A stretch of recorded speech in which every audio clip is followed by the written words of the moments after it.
live. Good evening and welcome to General Council for April 14th, 2026. Let's go to the agenda. Number one, attendance roll call. We'll start over here. Carrie Bomberry. Helen Miller. Audrey Paulus Bomberry. Dale Bomberry. Dean Hill. Present. For those who don't know me, Councillor Fraser. I'm Hazel Johnson. Councillor Leslie Green. Melba Thomas. Elena Van Every. And online. Cynthia Jameson.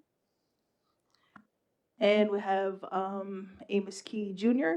Should be joining us soon. Okay, let's go to number two. Let's take a moment to remember those that we have recently lost. Let's take a moment.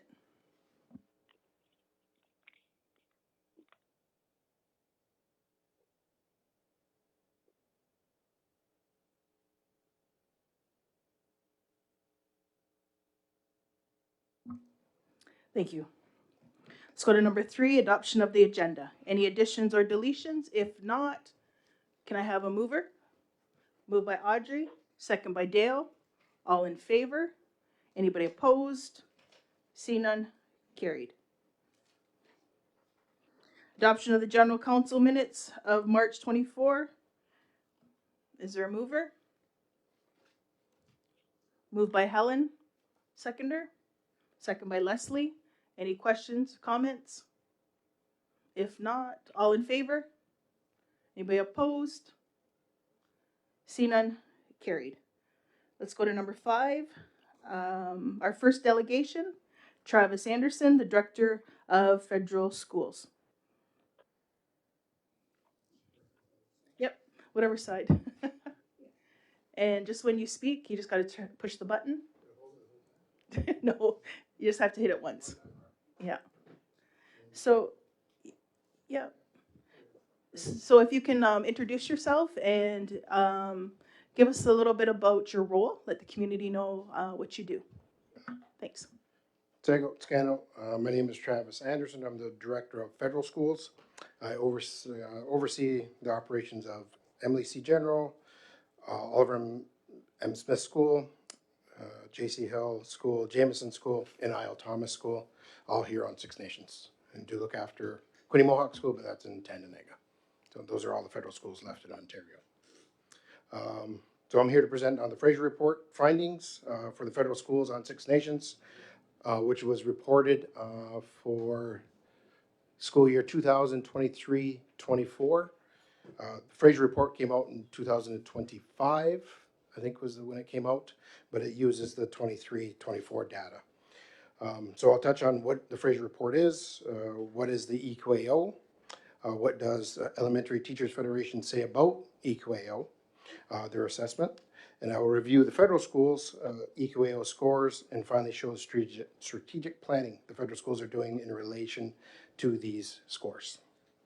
The purpose of the presentation is to demonstrate the federal schools are responsive to current trends in education and moving in a very positive direction when it comes to provincial comparison on the EQAO assessment. Next slide. Is that how it's gonna work? Yes. Next slide. That's okay. Okay, good. So what is the Fraser Institute? What is the Fraser Institute's report on Ontario elementary schools? Well, it uses assessment data from EQAO, which is the Education Quality and Accountability Office. It ranks Ontario public schools based primarily on standardized testing, performance, and linear trends in literacy and numeracy. It's intended to provide comparative information on school performance for parents and public. Results are used to create provincial rankings of schools and school boards. Schools receive ratings from 0 to 10 directly from EQAO indicators, including student achievement in reading, writing, and math. So that's the Fraser Report, and there are some issues with the Fraser Report and issues with their methodology. So obviously we're starting off with old data, which is from 2023-24. Scores are based from trends in achievement over time, and they usually take a 5-year span. this, where they grabbed the report from, was first year back from pandemic. I have a slide in here that will kind of highlight this, and that was our first year kind of back to writing the EQAO. So really, when they took this and scored us, we only had 1 year of data. So I don't know how they do their scoring. I'm not a pro at the Fraser report, but there are some issues with the Fraser report. So like gender gaps in performance are not captured, performance rates, they hurt your scores if you do not have everyone in your cohort do the test. So even 1 or 2 people saying they're not doing a test or a parent opts out, that hurts our score. And anyone would end up with a 0. So, and also kind of understand our numbers in federal schools. We are a small cohort. We're not very large. You know, we have the 5 schools here. But anything under 20, a classroom of 20 or a cohort of 20 is not ideal. And the results are really unreliable. So in federal schools do have those small cohorts. And really we're basing this off a 1-day test. So you're looking at a test that's done over 40 minutes for literacy, numeracy, and each being, I guess, that time frame. And it's now in a gamified format. It used to be where you have pen, pencil, paper, write it out, but now it's gamified. So you do, we're finding students do just click, click, click, and go through the test pretty quick. So those are things that aren't taken into consideration, and this misleads parents about school quality. And again, we're looking at older data here. So comparing school by school EQAO results without context is misleading. Fraser report fails to consider special education needs or make consideration for test taking errors and student participation numbers. I'm not an expert on Fraser report, however, using any single measure to judge school success is oversimplifying and may be inaccurate. Hence, to determine school success or school impacts by simply using a publicly available source of data, Fraser report, EQAO, results is flawed and would not do justice to the people involved in supporting student learning outcomes. So that's kind of the Fraser report. Next slide, please. So what is the EQAO? That's really what Fraser report uses, the EQAO scores. So what is the EQAO? EQAO is responsible for administrating the province-wide standardized assessments in literacy and numeracy. These assessments are only for grades 3 and grade 6 in reading, writing, and math. They also do the grade 9 math and literacy test. So EQAO results are used to provide system level data on student achievement, monitor trends in learning outcomes, and support provincial education policy and planning. So their price tag to run EQAO is about 30 million. So there is a strong push to keep the test alive, so to speak. So these assessments do not give immediate feedback to support day-to-day instruction. These assessments are not scored. They're scored and then the results are not given to school boards till 6 months later. So it doesn't affect day-to-day instruction. Next slide, please. So this was actually right from EQAO. This the nice letter, and included this as a response to Fraser report for ranking the schools. So while the Fraser Institute uses indicators based on EQAO's assessment results, we do not support the use of our data for the ranking of Ontario schools. This practice invites simplified comparisons between boards and schools, and it distracts from conversations about improving outcomes for each student in Ontario. Our work focuses on using evidence-based data to understand better the multiple elements involved in student learning and sharing best practices with stakeholders. So that's kind of their response from EQAO using our scores for the Fraser report. So they weren't in agreement with that. The next piece, here's a little bit of background. The next piece is there's also Elementary Teachers Federation of Ontario. They're not in quite agreement with the EQAO, reason being limited instructional value, narrow measurement of learning, equity concerns, student well-being impacts, resource allocation concerns, misuse of results, and preference for teacher assessment. So we have multiple layers here going on. We have the Fraser report, who uses the data from EQAO. We have EQAO not supporting what Fraser Report does, but we also have Elementary Teachers Federation who's not quite on board with administering EQAO because it's that same thing. It's a snapshot in time. It's and then it gets misused. So next slide, please. So when I was talking earlier about the numbers, anything being below 20 for the Fraser Report is kind of unreliable. You can see how many students actually did the test in 24 and 25. We had 93 grade 3, 93 grade 3 in both years, and then 106 and 108 in grade for the grade 6s. But you look at the cohorts in the classes, they're below 20 in many of them. So it does affect the scores. So you have to take that into consideration when you're looking at data and scores from EQAO and Fraser Report. Next slide, please.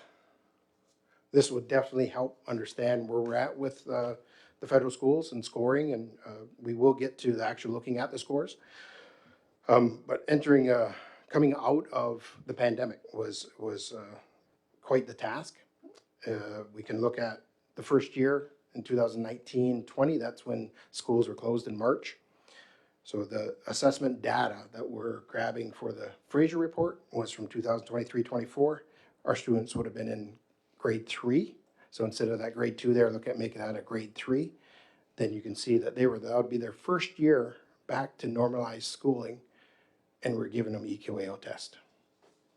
So you can see the yellow, the highlighted are kind of each year that was affected from the federal schools of not being open, hybrid, online, in person. Even the 22 and 23 school year there was a lot of safety measures in place yet. There was students learning between plexiglass and masks, and then teacher space, and they were marked off. Used to be the 2 meter, the hockey stick rule. So all those things were still kind of in place there. That first really normalized school year, when sports was coming back, was 2023 and 2024. So that was just coming out of the pandemic. So the Fraser Report used that time frame. And at that time, it was Lifelong Learning Task Force that requested that we start the EQAO assessments again. So that was where it started to come back. We did do the EQAO before pandemic, before we closed down, and then we didn't get back to it when we first opened because we knew students are going to be low, they're going to be struggling. One of the major key points from the Elementary Teacher Federation is talking about our students and their student well-being impacts. So students not prepared to do the test, and we're just setting them up for failure was not ideal. So as a principal committee, our PAC, what we call it, is our principal advisory committee, we decided not to return to EQAO until that year of 23-24. Okay. The next piece that Fraser Report doesn't take into consideration when we're talking about EQAO scores is IEPs, so the individual education plans of students. So Ontario Federal Schools have adopted an inclusive classroom model in which students with exceptionalities, MID, which is mild intellectual disability, DD, developmental delay, LD, learning disability and autism, learn alongside their peers within a regular classroom setting supported through differentiated instruction and targeted supports. So those students are expected to write the EQAO unless parents decide to pull them out, but none of that is considered when you look at the Fraser Report. So just so you know, we had 20% of our grade 3s for our past year, 20% were on IEPs. We also had 28% of those students in grade 6 on IEPs. Next slide. Now this is where things will have to be explained a little bit more. So the key is to focus on level 3. So looking at the diagram, and we tried to blow it up as much as we could. I had 2 or 3 diagrams on each page. It made it impossible to read. So we do have quite a few slides, but we will go through these quickly once we kind of understand what we're looking for or what we're looking at. So level 4 and level 3 is what Fraser Report grabs from. They say 3 and 4, and they make their numbers from there. They don't take into consideration the ones that are in level 2 and right before level 3.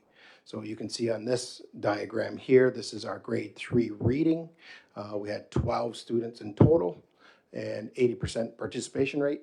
3 students were unaccounted for. So whether they registered and then come to school, they opted out, not sure, but that's something the school then could look into and say, okay, where did those 3 students go? Why do we not have test scores for them? So that's important to look at also when we're looking at these. And remember, these tests are just for grade 3 and grade 6. And this is over a 1 week in May. Usually it's about 10 days, but schools pick the days that they're going to do these tests on. And again, it is a gamified test where they click through to do the test. And again, spending about 40 minutes doing so on some of these assessments. So, and again, parents can opt out if they choose to. So if you look at the chart, the dark blue is level 3. That's provincial standard. That's what we're aiming for. The blue, the next like lighter blue, or I guess the darker blue going to level 2. You can see if you actually do the math, you can kind of look at here and see, you can count the students, right? That little green bar there, that's 1 student. And then the other bars are 2, right? So if they're higher than the smaller one, that's 2 students. There's 12 students there. So looking at it, you can kind of really picture where they're at compared to province. And the province has level 4s, not many to the far right, which is the 4.9, not many, but they're trending into level 4, level 3. And our students are very close. You take that, you bump that 2.9 over to 3.1. Now we have 8 out of 12 at provincial level. So, it's a good way to kind of look at the numbers that way.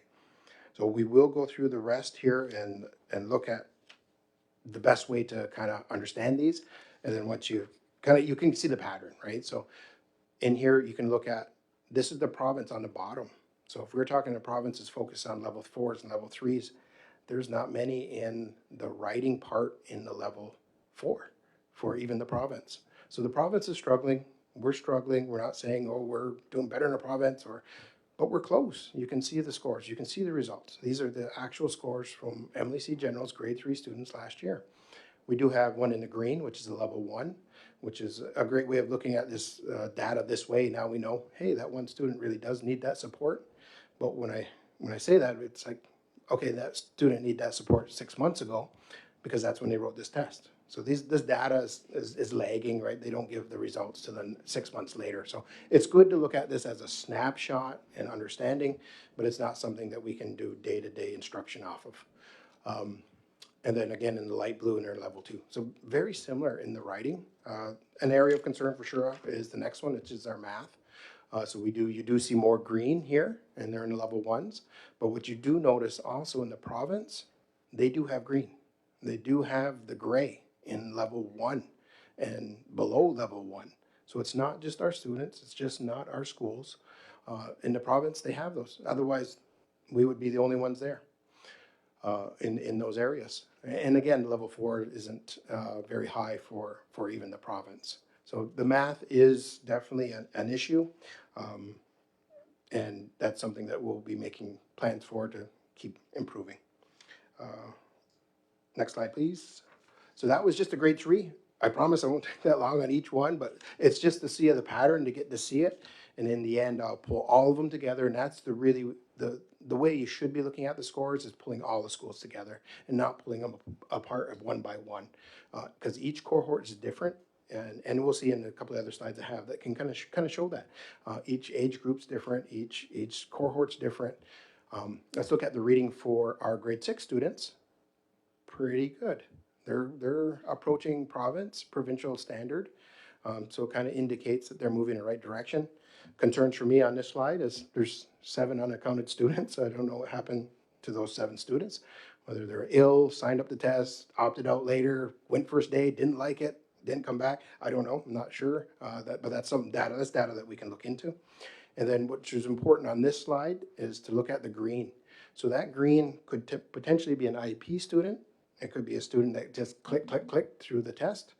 But that's another student that we could really focus on giving support to. And we could identify that student, okay, checking in with him now this year, where is he at? Because this child now is in grade 7. What kind of supports can we put in place before we lose him to grade 8? So we do get benefits from having this test. We do, but it's not something that can generate, gives us a real good picture. But it does have support for us, for the schools. And again, look at the 2.9 on this one. We have like 4 or 5 students just below, just that push. So this assessment, doing this assessment, and then looking at where the improvements that they make. Next time we see them in grade 9 scores, they do the grade 9 tests, they should be in that level 3 provincial standard.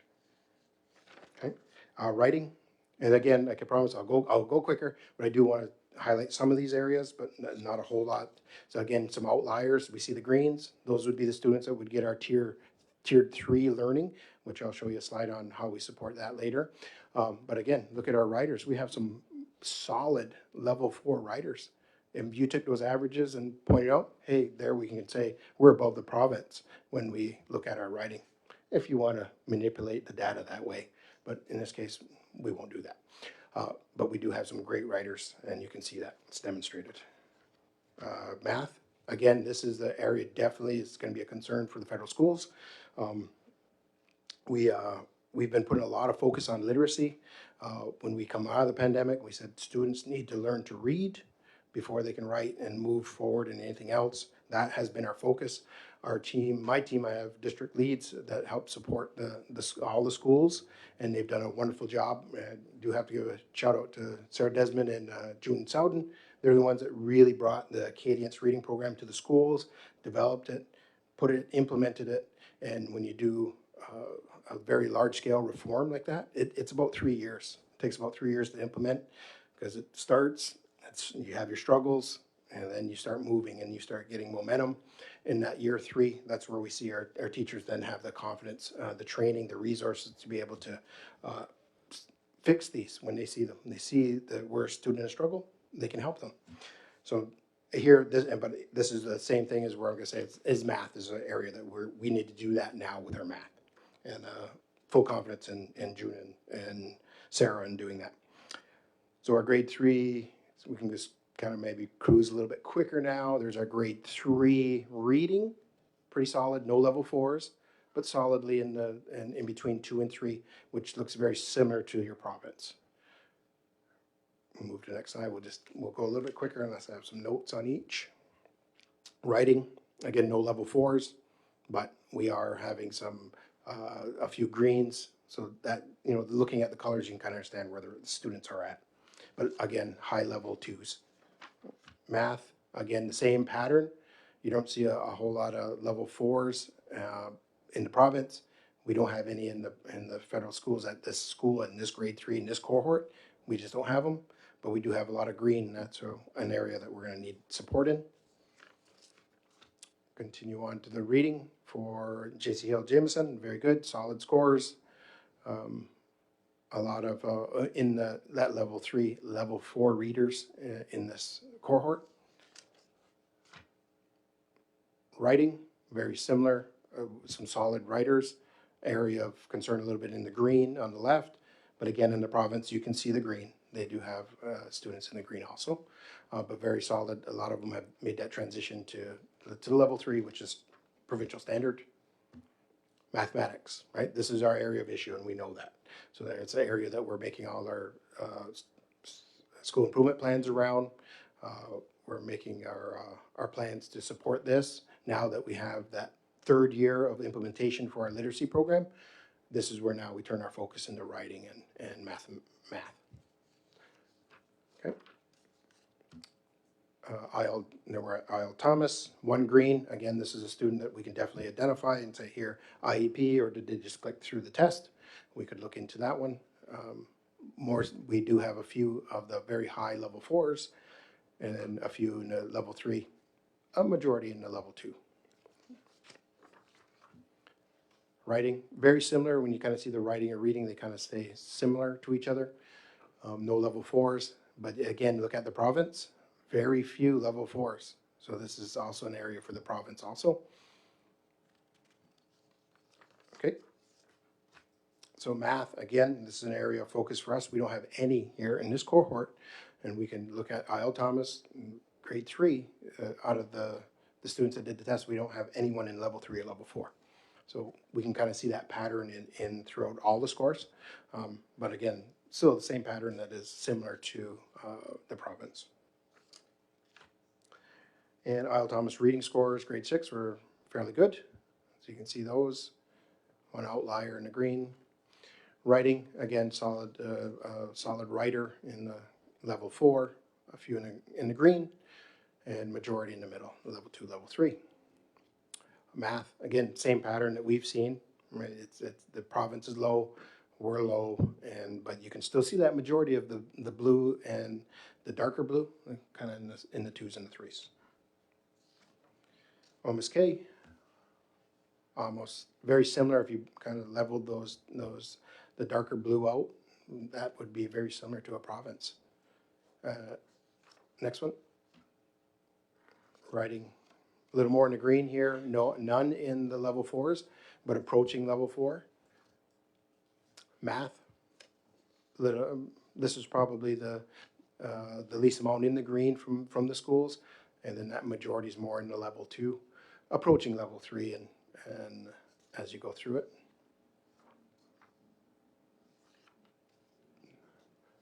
Again, here's a grade 6 reading. So look at this slide here.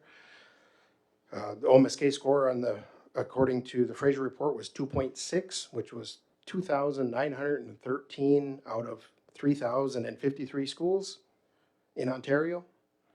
So looking at our 2024-25 data, like, how is that possible? That's equivalent to the province or potentially better.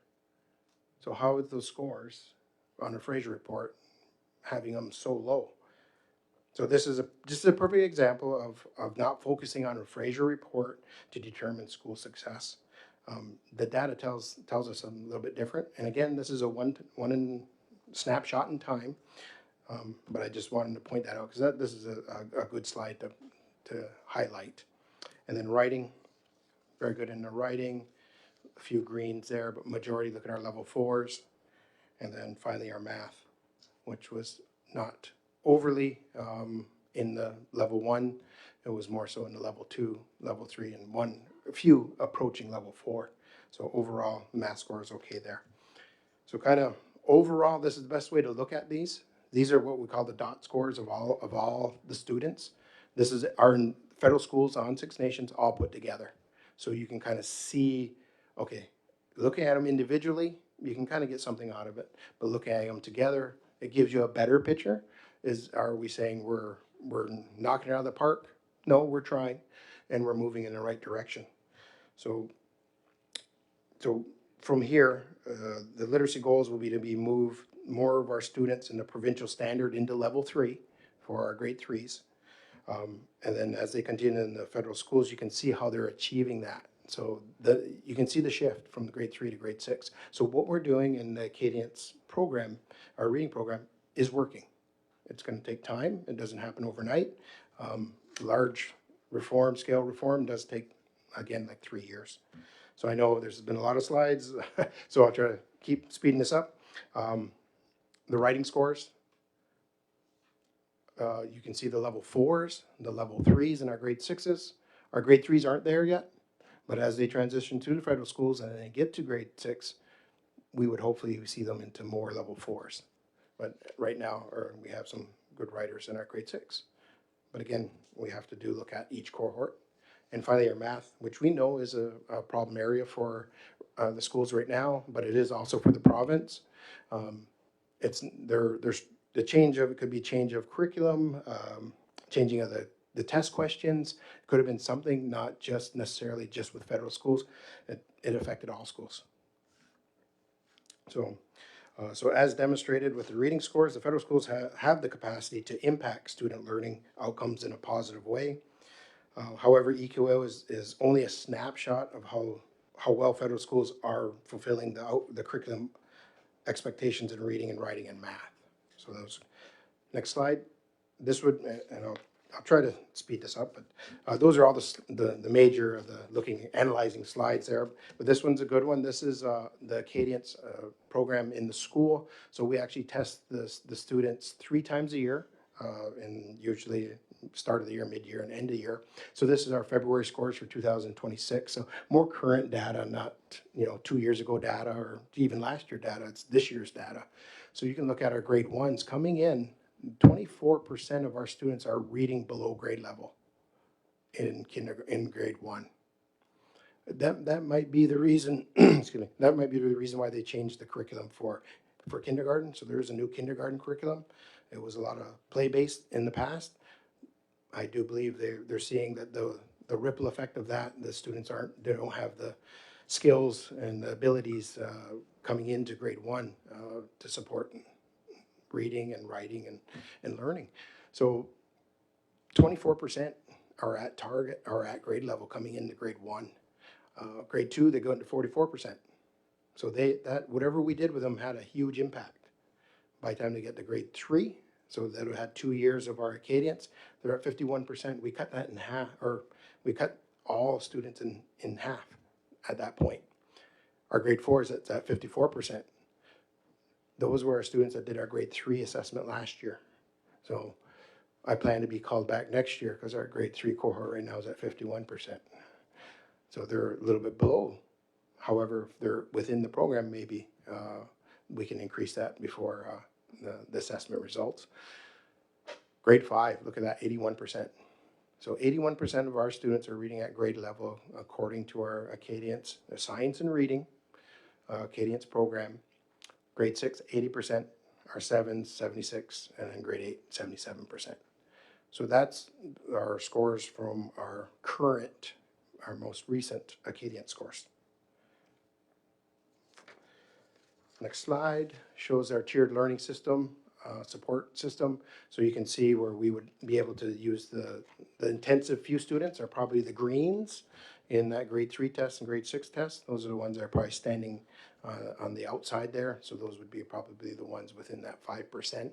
So we do have supports in place for those students. And we'll try to move to the next slide. This is an important one. So you can see that, I switched these around. Yeah, no, I think I did that. It's this one I'm looking for. Can you find out? I think it's might be 3 up. I think I might have switched it. One more. There we go. So this was, I became the director of federal schools in 2021, and that's when those programs were being started. Again, I did work through reopening the schools during pandemic. The schools had to be reopened. We had hybrid. We had all those models going on. So you can see where we had some more of a normalized school system and setting for the students was that 24 year. And that's where that's where the Acadians came in. So Vereda, and we also had Mathology. So all these different resources that we start doing. And if you notice the little pilot on the bottom, those are where we put pilot projects in place. So the neat part of being in the federal schools is we do have a little bit of leeway of being able to react a little bit quicker or try to go on a tangent to try to support the students. And we start doing pilot projects. And as you can see, some of them didn't stay. So it's trying it, see if it works. If it doesn't work, we move on, because we don't want to implement something across the entire district if it's not successful. So our district leads do a lot of work in setting these pilot projects up. So a grade six class, IL might be working on this. We might have a school over at Oliver M. Smith School working on this initiative, and then we want to see if it's positive, or we getting positive results. So those are all the things that we've put in place over the past few years. And then again, our strategic planning, if you want to go back to 2. So we're looking at, back to no worries. 2 more. Sorry, I remember I moved this one when I was doing the slides. So it's our strategic planning. So we've allocated 2 curriculum leads positions at the district level to cover numeracy and literacy. We only had 1. We've made 2 so that we can really focus and give the teachers the training that they need and the supports, them going into the class and role modeling the lessons, supporting them if they don't fully implement the Acadians program. We can help support them. District-wide strategic planning we're doing, focused on reading, writing, and math. School improvement planning, focused on literacy and numeracy. Extensive investment in science of reading, aligned training and resources. So those are kind of things that have kind of went in place for our literacy. So collaboration, so we also have ongoing consultation with the district school board Niagara. They had the highest scores in the EQAO, so we start collaborating with them last year to get tips and tricks and how to do that. And a lot of it came out of how to take the test, how to do it online, how to have the students prepared to do a gamified test. So we did by the the same platform that they have. It's a VRETA EQAO Vault platform, so that students get a chance to practice tests. They see the test, they know what to expect when they do the test. So doing little things like that will, what I would like to say is teach to the test, which isn't something that we want to spend a whole lot of time to, but in this case, a little bit of support might have an impactful result, might be very impactful on our results. And we do full day professional learning for all our teachers 3 times a year. They do grade groups where they come in and it's just all the grade 3 teachers, all the grade 6 teachers. But we do that with all our teachers. All the kindergartens all come together throughout the school year, and they sit and they plan. They look at lessons, they look at what they're doing in their classrooms. And we have our leads sit and work with them as a group to support them and what they need for their classrooms and supporting students. So there's technology. We've brought technology in. So those are all our collaborations. One more slide. So there's our implementation of our pillars of literacy. We have our writing strategies going forward into our 2026-27 I guess strategic planning, and then also our math strategic planning. So we're actually going to start Acadience. I talked a lot about Acadience with literacy. We're looking at Acadience universal math screening now. So we may be just moving right along with Acadience into math. So those are all the things that we're putting in place for moving into next year. Next slide, please. And then I went back. So yeah, you just keep going here. And then these are all the literacy things that we have in place. But another concern for us, and which would affect test scores and schooling and everything that's involved in schooling, is our absenteeism report from 2024-25, which was in last school year. So to kind of take this, to understand this, so every student on average is missing 33 days. So if you're in kindergarten, you're missing 33 days of school. So that's 1 out of every 6 days you're not coming to school. So that is going to have a major impact on your learning. You add in, if you're a JK, you're missing 33 days in a year. And again, I'm not saying everyone's doing this, but you know, there are students that have perfect attendance. So then you have the student, then you think on the even further outlier, then that may be missing 60 days to make that average 33. You take that kindergarten that's been late 25 times, or let's say 26 times, away 23 days, there's 33% of their schooling has been affected by either being late or absent. So those are things that we need to continue to focus on. For the federal schools, it has been very difficult to focus on that, especially coming out of pandemic and school closures, people staying home more often. You know, it's been very difficult to transition out of that. So the closest data I could find was with 2023 Hamilton School Board. Their numbers were about the same. So it's not like it's just federal schools. It's not just Brantford, not Hamilton. It's probably across the board through the province that there is a lot of student absenteeism. So that is a concern when we're talking about scores. Finally, or last couple here. So this is an important one. This is our website. So this is new, and it's probably about 90% completed. The plan is to have it 100% live. It's live now, but not all the details of what I'm mentioning today will be on there. But this is a great resource for understanding what's going on in the federal schools. So it's about 90% complete. Here you're going to find this EQAO data. You'll find the dot scores, the overall dot scores. They're not there yet, but they will be. The 5-year plan, our school improvement plans, our annual report, which I plan on presenting to our Education, Language, and Culture Committee. That's at about 90% completed. And then our parent handbooks. So these are all the things are going to be stored here at our website. You could go on and visit that. So, and finally, one more slide. So here's our 5-year plan. Here's how we implement language and culture into the school. So these are all things that I want to get into, and it was about the Fraser report today. But we do have the long-range plans for culture and land-based learning.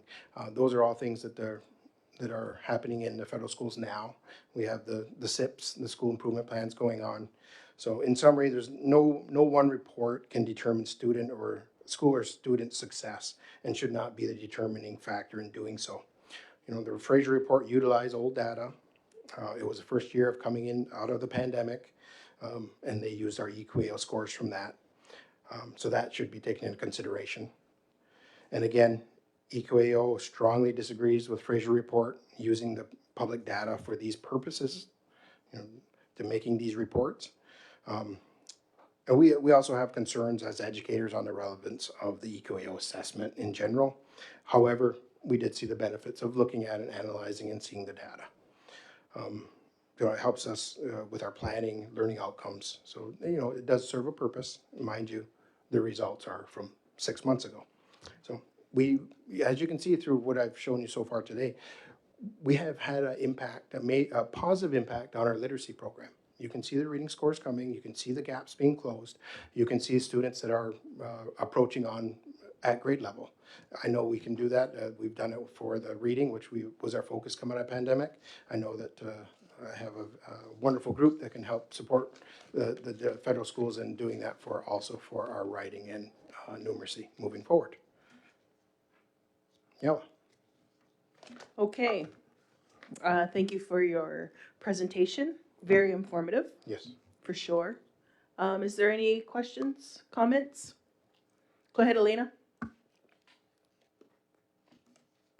Hi Travis, thanks for coming in. There you go. You mentioned at the very beginning that you're the director of federal schools and you oversee them. What are your responsibilities exactly? The list is quite lengthy. I guess it'd be everything from the curriculum to staffing to LR to HR.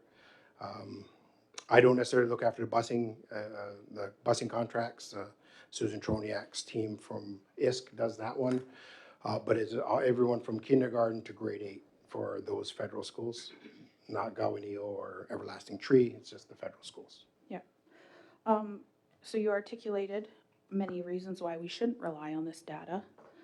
And so I wonder how we get an accurate picture then of our students and their learning. So what does the federal system propose, or what have you advocated for in terms of other testing?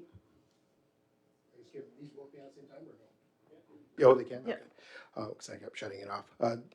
For the Acadians, the literacy piece, I kind of showed you that's what we're moving forward with Acadians. We'll be moving forward with Acadians and maybe mathematics. So the resources I kind of displayed, that's where we're moving. To get that accurate picture, you have to take, it's not just one test. So our report cards are fairly valid. You know, your level 3, level 4 EQAO would be equivalent to your B's and A's on your report cards. That would help kind of put that into perspective. Okay. And what are the supports available for parents and students for math and literacy? And you mentioned large-scale reform, so what does that look like? So that was with the literacy program and then the tiered learning. So that I did go a little bit quick. There was a slide in there for our tiered learning supports. But at every school, we have a math resource teacher. We also have our curriculum leads here who oversee the whole kind of math program.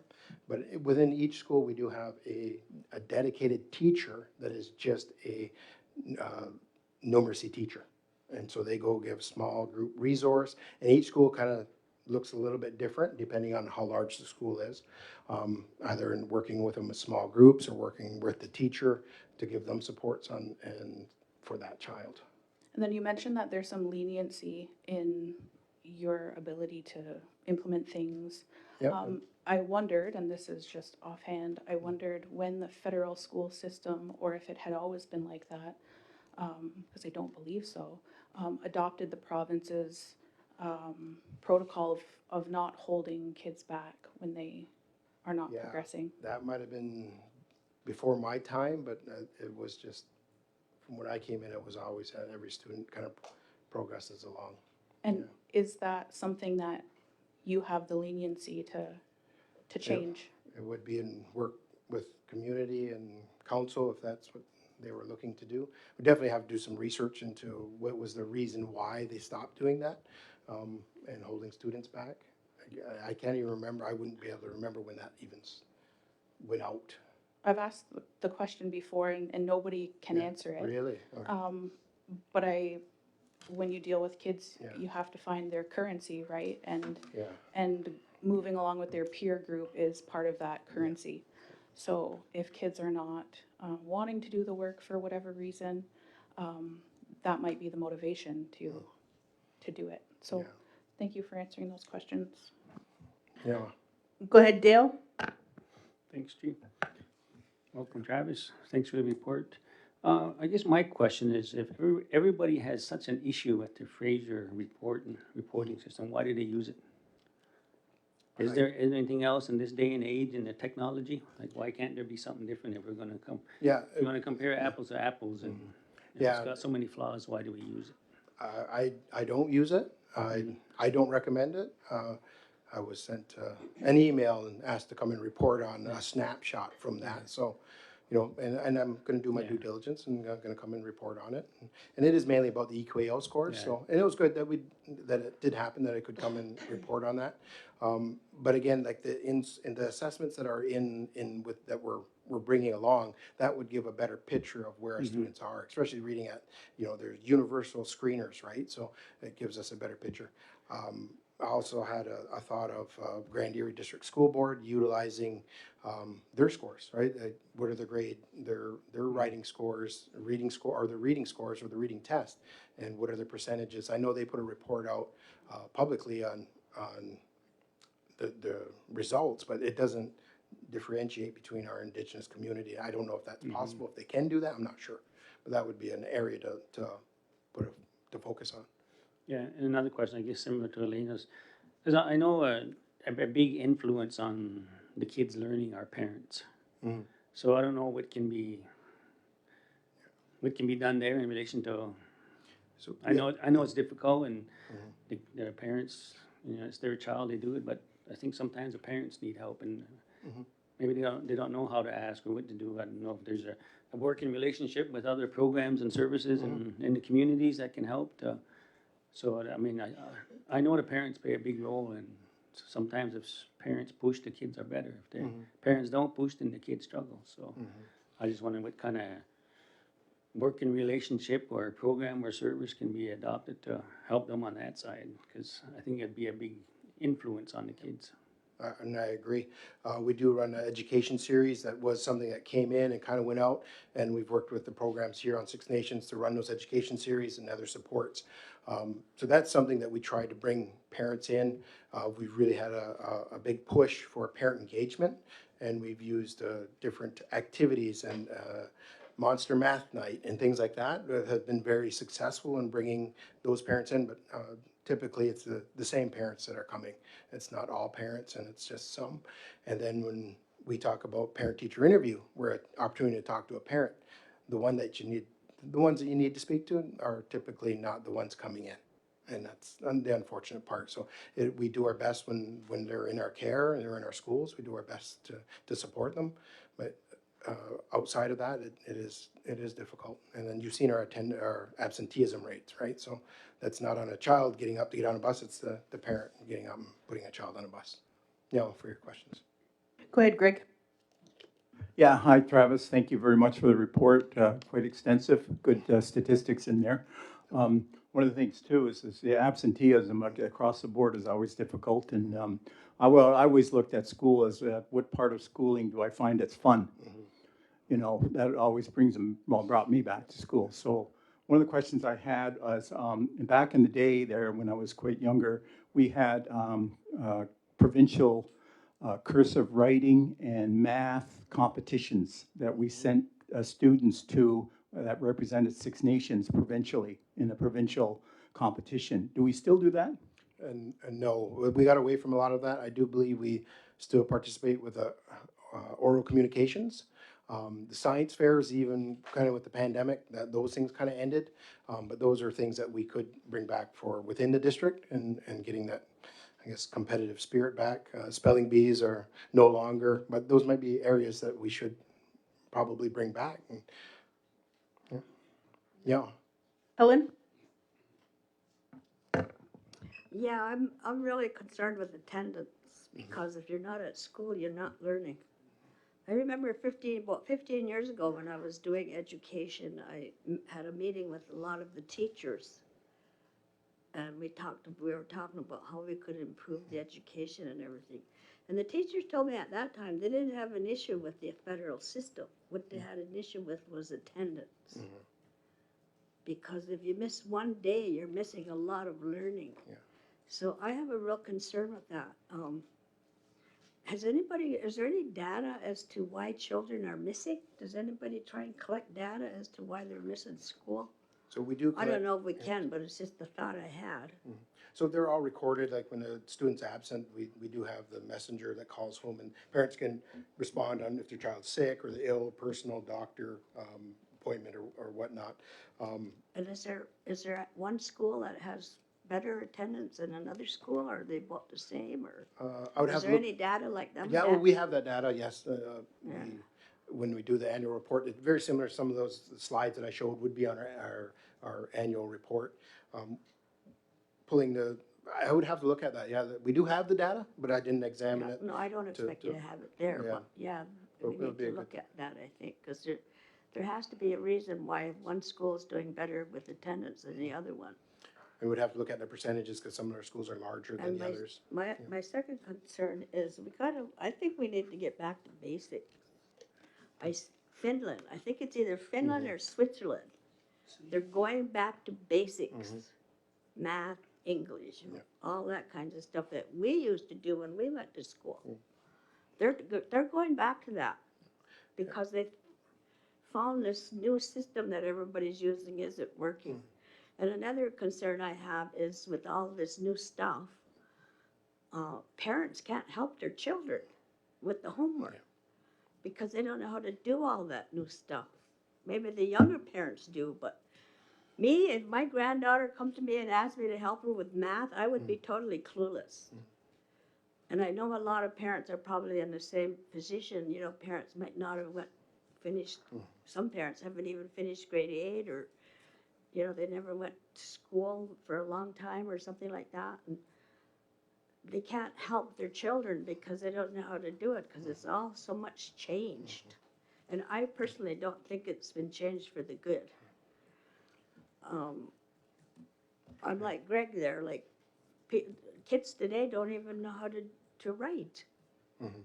They don't, my grandkids, they think it's funny when they see me writing The cursive, something on yeah, a the cursive, paper.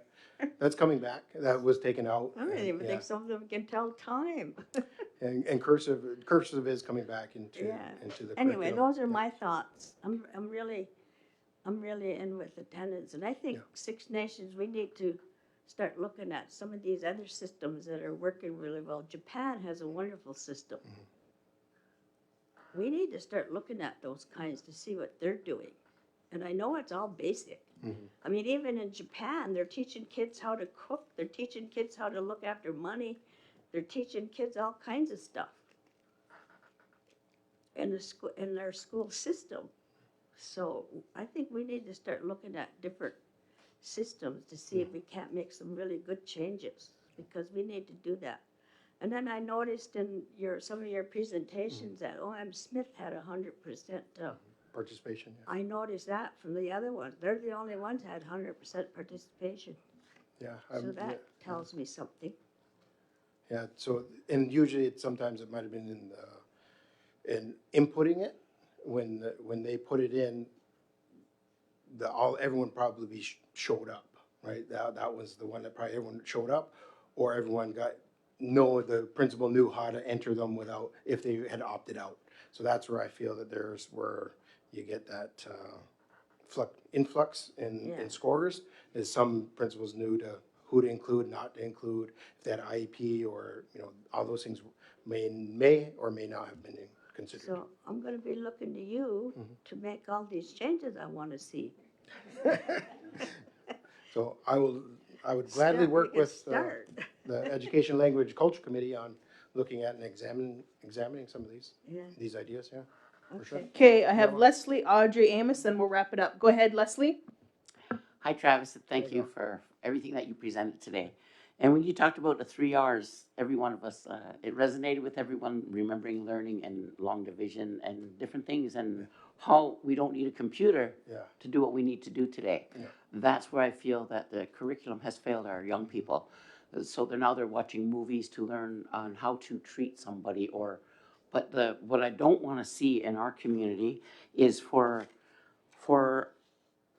our generations coming forward to be in that the unskilled of the nation or the unskilled of the world, because what's going to become of them is that our people will end up without good, solid capabilities intellectually of thinking and working out their own problems. They're going to be owned, and we don't want our people owned. We want them to be able to think. So what my question to you today, Travis, is could you articulate to us and to our community, what is your goal for our students? Not today, not tomorrow, but in, let's say, 20, 25 years. What are we looking at? Well, I know you want me to look that far ahead, but I can't see that far ahead what it's gonna look like. But for the federal schools, we're trying to build a strong self-identity for our students, knowing who they are, where they've come from when we transition them off to the next level, which is secondary school. So our goal as a federal schools is to give them that. So the experiences in land-based learning, being able to do the opening and closing, and those are some of the things that we want to instill in our students, along with the rest, the reading, writing, and math. Innovation, if they're interested and they go into technology, and so we want to be able to try to build them to be able to do that. We don't know what the future is going to hold, but we're trying to support them the best that we possibly can so that they could be successful at the next level at secondary school. Paula? So in the global economy, Yeah. which is where we're all at, I would like to make sure that our young people, and going forward, that they are very competitive, that they know what it is that they're looking at. So if that's an integral part of our elementary learning, I mean, kindergarten's a new concept since we were probably kids. Yeah. But like from there, just the different implementations to make sure that our First Nations, Six Nations people are at that level before they enter that high school with that knowledge piece, how to conduct and how to understand and grasp that, as opposed to, I just would like to see movies taken out of the classroom. Yeah.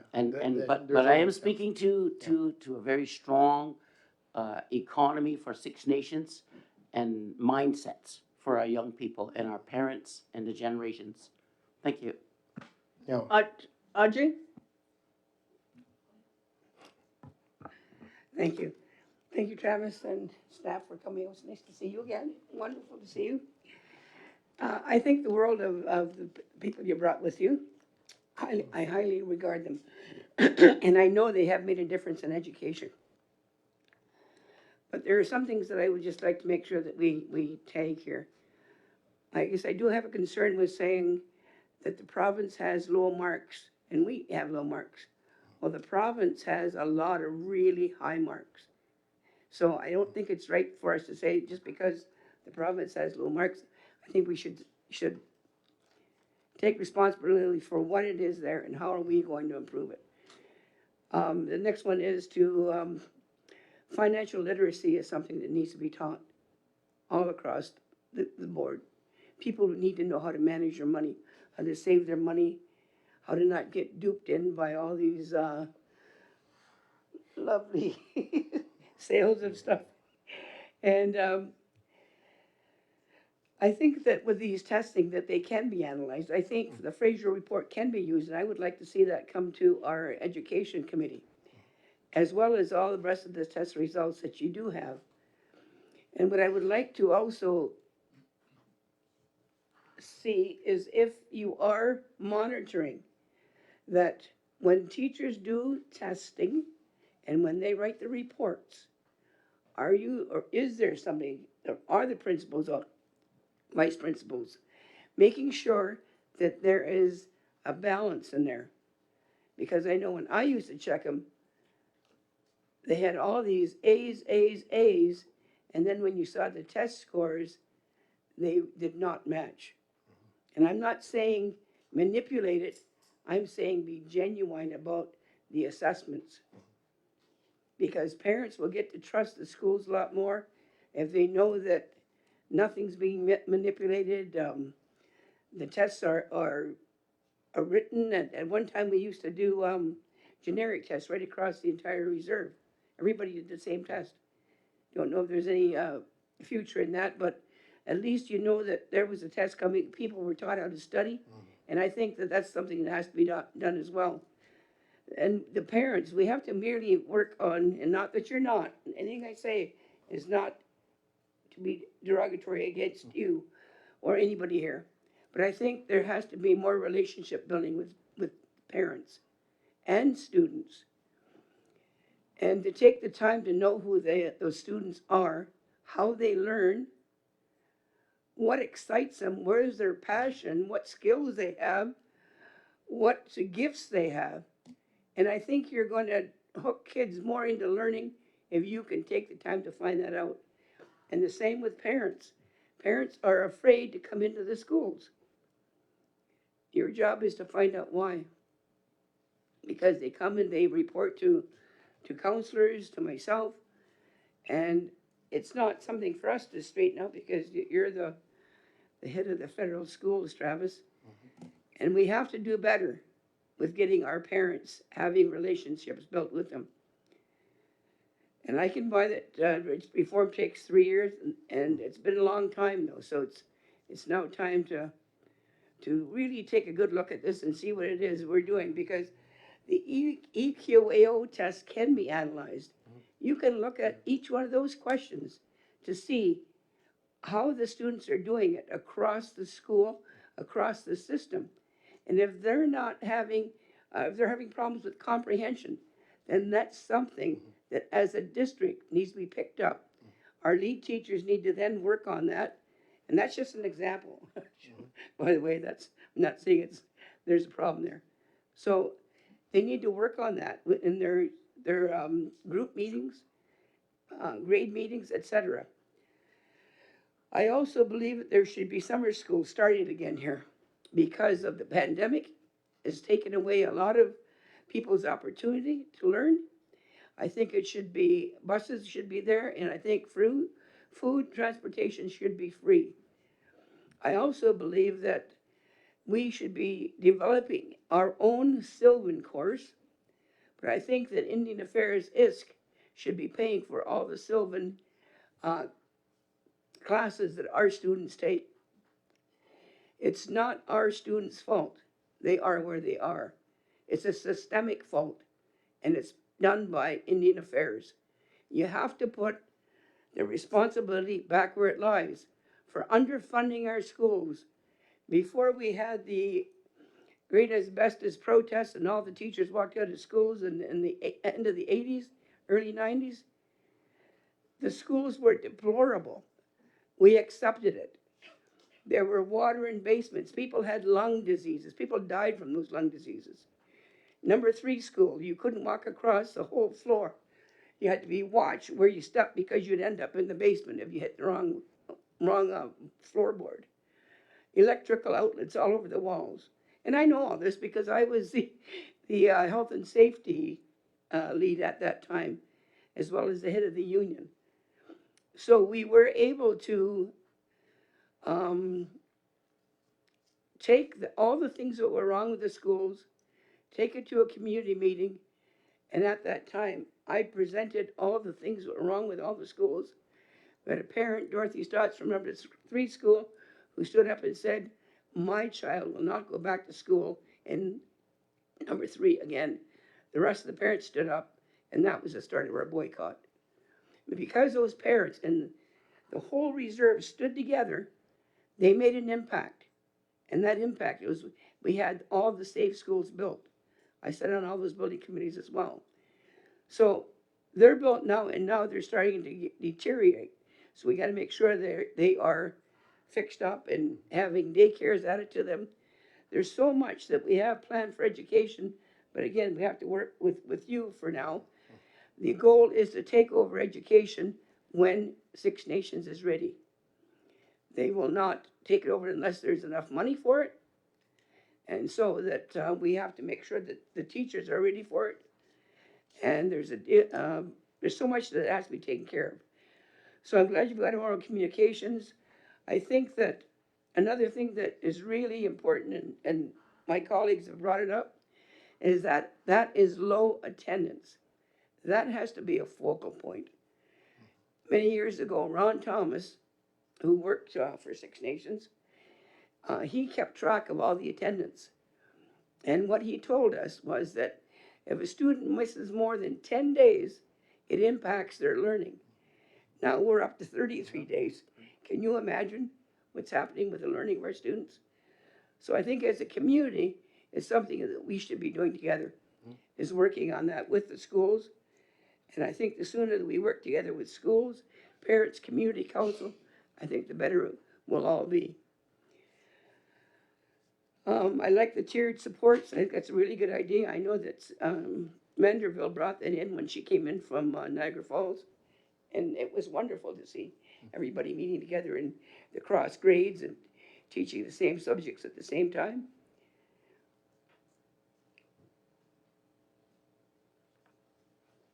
So I just told you we can use the Fraser report. And I think you've got a good reading program there, especially if it assesses that. Now you've got another database to put in there so that it's going to be more balanced, so that you're not going to be able to see low, high. There'll be a balance of where it's supposed to be with the grades. Technology is very, very important, especially with this AI. I think we have to get right on top of AI, and we have to set boundaries of its use, who can use it, when they can use it, and how to use it. And also clear policies on it for it. We do have a protocol for that, yes. Wonderful to hear. The math part, one thing I want to say about math, kids don't know their math facts. You know how we used to do a lot of drill before? Time drills, yeah. Yes, it's got to come back. Reflex math. Printing has to come back. Primary kids, kindergarten, have to be taught how to print and hold a pencil. And as colleague Fraser says, writing has to be brought back. Kids have to know how to do cursive writing because they can't read it. I know people I write, they can't read it. I know people who can handwrite, but they still can't read my handwriting. So that doesn't say much. So the lates also have to be taken care of here. And I think we concentrate on Six Nations. If we do look to somebody, I think we look to them for the positive, not who's equally low with us. That doesn't make me feel better as a parent or as a counselor. I want to see who is achieving well in the surrounding boards. I want to see what Sweden is doing, because they're one of the top schools there is. And I would like to see that those things researched. And if they're wonderful, let's put them into our system. But that's just enough for now. Travis will talk more at our meetings. Now, Appreciate it. Okay, I have Amos, and then I have our delegation waiting next delegation waiting patiently. So go ahead, Amos.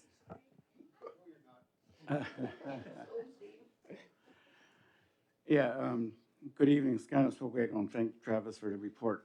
I was one of the ones that were alarmed when I seen those results. Yeah. So, but I just want to share with the community tonight, because I think we really got to look at what we need in this community by way of professions. I'm the chair of well-being, and I know we need 10 more primary care doctors here for our population of 15,000 on reserve. We have 5. We don't have an urgent care center or emergency care center. So what happens is that we overpopulate the emergency rooms, all the hospitals, because that's when we call the ambulance, they take us there and they triage us there, when we could be doing that in-house with our own system. So we need these professions. So I'm going to jump now, because some of the community members know I work at the University of Toronto, and I get brought into the recruitment meetings of First Nations. They tell me time and time again that First Nations students, many of them are not going to make the University of Toronto level because they don't know their sciences, maths, and English. So we should be concerned about that. And now with all the 3 universities that are closest to us, Brock, Mac, and U of T, our students are not going to make it there if they don't have at least a 93 GPA. That's what it's getting to. University of Toronto is now 92.5%. grade point average to get in there. I mean, I don't know why you want to go to Toronto is prestigious, right? But it's expensive. That's the other thing that's on the other side of the balance. So anyway, I think we need to look at that long range, like where do we want our students to end up, you know? And I think that's a whole plan that we have to have here in this community, a strategic plan. We just came out of meetings with Laurier Uptown. They want to create an Indigenous law program or First Nations law program based on Haudenosaunee law. Well, with these averages, we're not going to get in there. So we need to really look long range what's going on with our students and what we need professionally in this community. And I think this is a good start. I just wanted to ask a question though. How much do you interact with the separate school board? The secondary? The separate school board? With The Roman Catholic School Board, do you interact Oh, with yeah, them? with both, with. Okay. uh, I'm just going to share a story, and I just want to share a story that I came across because I've worked with some of the teachers there. Last fall, 4 ladies from Owen Smith were given dialogue or script to read in the class at the grade 9 English level, and basically there was a meltdown because those 4 young ladies couldn't read what was given to them. So I'm really concerned about that. Like, I know we're going to grade 6 here, but then what are we doing for 7 and 8 and make sure that they can participate in grade 9 on to grade 12, right? So that's another concern. So, of course, they reacted and they shut down the class so as not to stigmatize those students. And then the Indigenous education leads came in and started working with them to comfort them. But they put some stuff in place, which was great. But the thing is, the first instance that they couldn't read. So that's what they're concerned with. So I think we need to interact more with the Roman Catholic School Board and find out how we can help, whether it's from your office or from the community here. So that's evidence from what I hear, right? So I think we need to get on top of that. And I agree with my colleagues here. I think a lot of it, we have to have a campaign that encourages our parents to get involved with their students, with their children's education, to be more proactive, and so that our teachers are involved. And I agree with my colleague Baumberg there with the SOVAN. I don't know how we can establish one here to that level or improve the one that we have for those students who want to get more out of their learning, right? So the last thing I'm going to say, I don't know what our guidance program, and I guess we'll, in interacting with your office now with our committee, we'll find out what are we talking about with our students from whenever guidance comes in to play, right? I'm a strong advocate for EQI, emotional intelligence, and those 15 competencies that we all try to master in our lifetime. But you can teach about that, and you can talk about young people about that. Sympathy, empathy, respect, all of that, those competencies can be taught in a guidance program. And I think we should think about that as sort of being innovative, because I don't know any school board that's doing it. But I keep talking about it because I learned about EQI. It's just as important as EQI is IQI. So I think it's got to be balanced for our people. So I think we should maybe try to do some research in that area with emotional intelligence to help our young people and our parents even, and all of us as adults. Because we can all take tests as adults about what our emotional intelligence level is. So I think we should be about getting our young people involved with that. And it talks about relationships. All that emotional intelligence talks about that, whether it's going to be with your significant other, your children, your employer. All of those kinds of competencies come into play. We don't realize it until it's mapped out for us. So I think we could really be involved with that EQI going forward, even if we take over education here.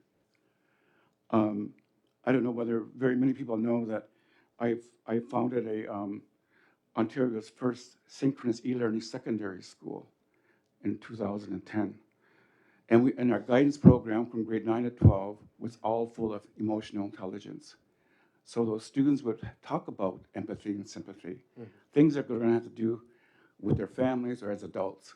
So I think we can do it. It's proven, and I think we should be about that. So I just wanted to end with that we might want to look at emotional intelligence as well to support our young people. Yalla. Okay, thank you for coming in.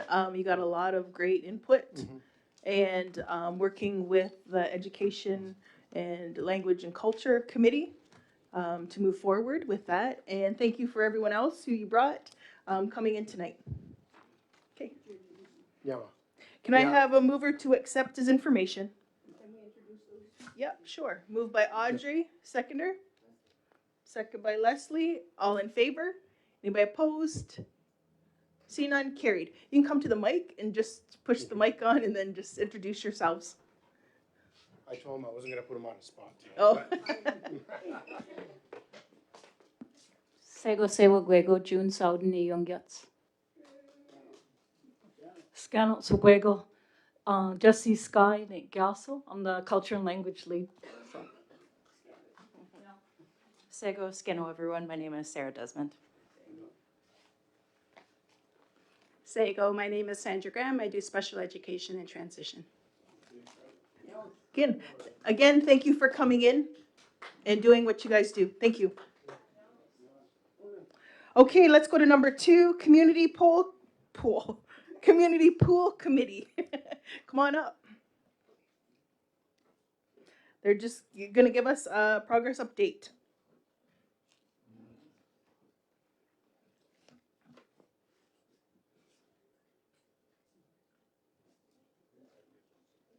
So they'll have a copy of their own presentation. Okay.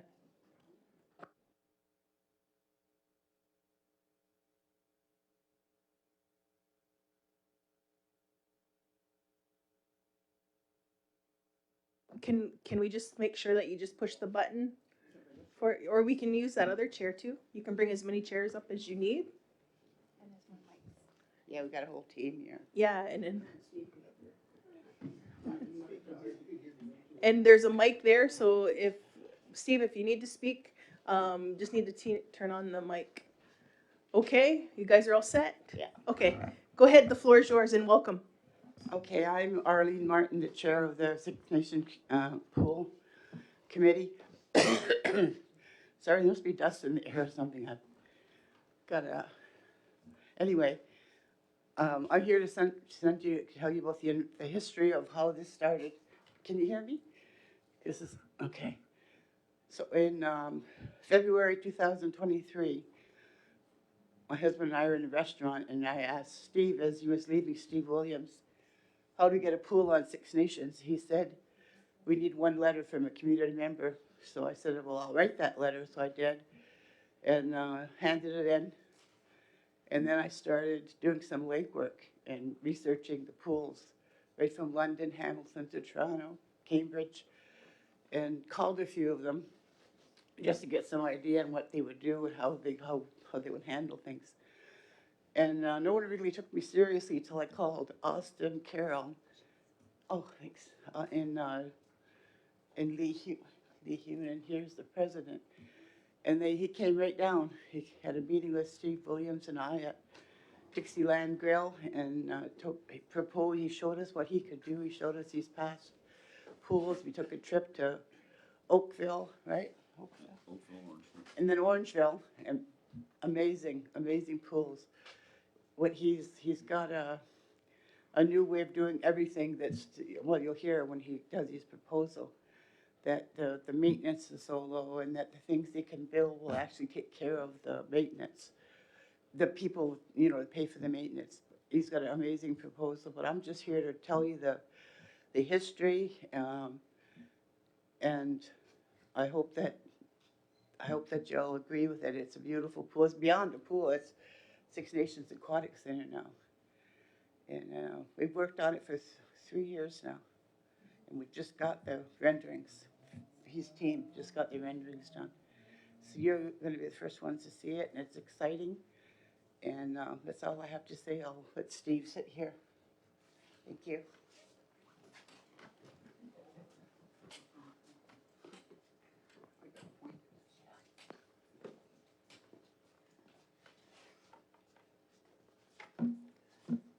You had your own mic. I had my own mic anyway. Welcome, council. Thank you for having us. Audrey and I sat down and talked, and she asked me one time, she says, why do we have a pool? I said, Audrey, your dad was on council when I presented the Olympic-sized pool at Cheesewood Park when I ran it. Wind Terry was gonna pay $75,000 for Olympic-sized pool, and council had to pay $25,000. Ross stood there and said, we're not gonna spend money over there. Nobody goes over there. So we never got it. 2 weeks later, Bill Mature and I took all the council over for a picnic. Ross, oh, this is beautiful. We should. Oh, Ross, don't even talk to me. You're such an idiot. So that's basically why we started this, and it's been a lot of work. It's been fun because we've had some community meetings, and the community is telling us what we want. So we're going to show you what we come up with, and then we're going to have more community meetings to show the people, because online they're not going to see much, I don't think. But when they get into the community hall or wherever we're going to have it, and have that and show it to them, I think they'll be very impressed with this. Next part we'll have to work out, but we just want to show you this and go from there. And these gentlemen have done a fantastic job working on this for us. Okay, great. So if you want to share, do you want to share a little bit before we? Yeah. We're just gonna. I'm Lee Hewlin with Austin Carroll. So yeah, it's been a journey for us. We've taken a lot of feedback from a lot of different meetings. We're meeting monthly there for about a year, and bi-monthly for the last 3. So a lot of info. We've gone back and forth. My guys have worked tirelessly putting this together, and changes and ideas. And every time we meet, there's a new idea, and there's more input from the community, which is again what we're looking for. The more input we get, the better. We have taken all the ideas thus far, and we've tried to create a community center, a real community center. We've looked at every aspect we can think of to bring people in and bring people together. So it's not just an aquatic center, it's a melting pot. There's a little bit of everything here for everyone, and this is a conversation starter. This, what this is for all of us is just, the journey to here is about getting a conversation started. So I'll let Edgar, the video is about 15 minutes. We'll jump in and out and tell you what the rooms are. And at the end of the video, we can answer questions. Okay, sounds good. So Natasha's gonna get your presentation going. Okay, so I'm just gonna play the video for everybody. You just move the mic closer to you, just so people online can hear you. Sorry. Okay, so I'm just gonna play the video for everybody. I can reduce the speed if it's by any chance to use large for everyone. So through the main entrance. Your mic, a mic. Through the main entrance, this is a little like satellite library, 3,600 square feet. Is your mic on? Yeah. Okay. Can you hear me? Yeah. There we go. There you go. So a satellite library, and then we have our reception area,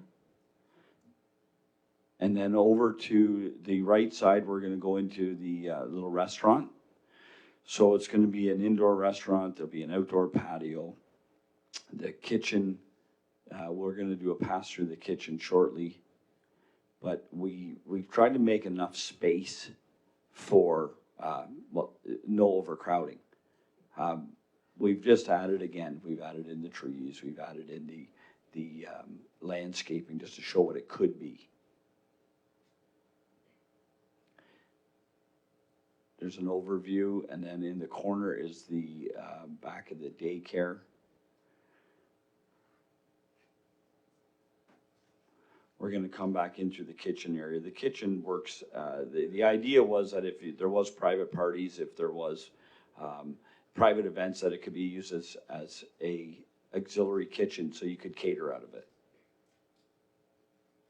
Takeout window in the back in the main lobby area. A big space for gathering. One of the big requests was a daycare center, a place for early learning. So of course, this is just a rendering, but it's a good idea of what everybody's minds have come up with. We would still need a double security out front with key fob access. So there's still some security measures to take in the front. And then crossing back across the foyer, we'd come into an art studio. So, well, you can have local art displays. You could have outside art displays, whatever you see fit.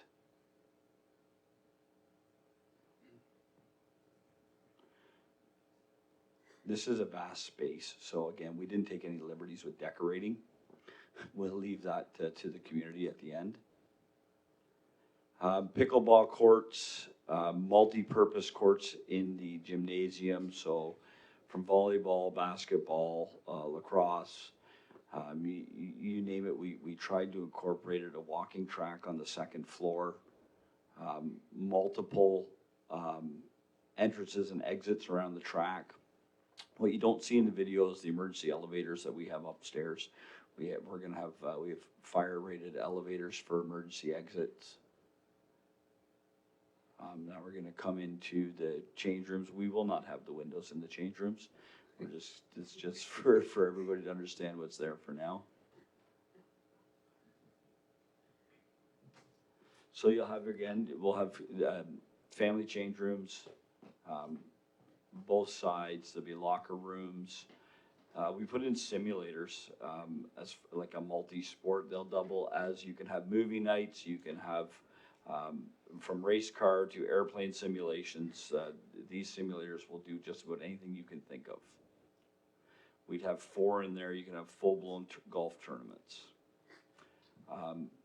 General office for the gym staff and or coaches.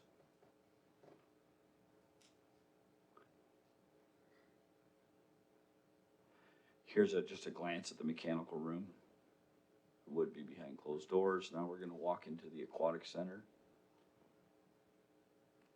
So the pools will all be stainless steel, constructed marine grade stainless steel, so they're lifetime products. There's virtually no maintenance to the shells themselves. Large change rooms with saunas, steam rooms. We want to incorporate a community setting. So right now we have 2 different change rooms with different saunas in them, but we are going to incorporate them all into one room with different entrances.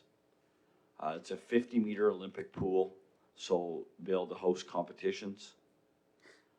There's going to be a relaxed pool here. Another large change room.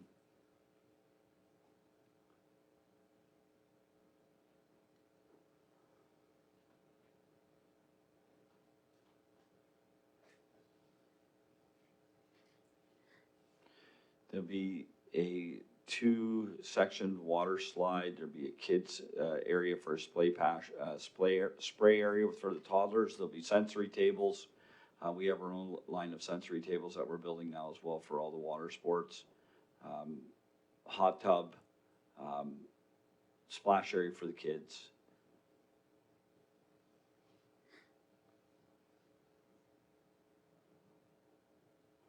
If you look up on the back right-hand corner, you see glass on the walls. So on the second floor, you're going to be able to view the ongoings on the aquatic deck at all times.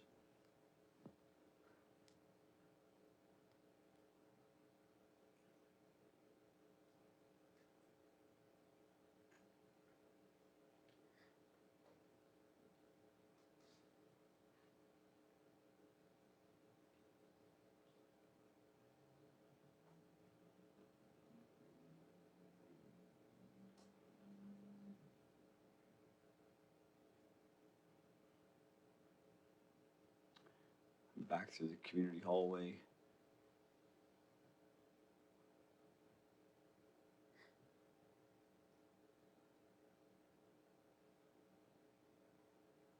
We're going to make our way upstairs now.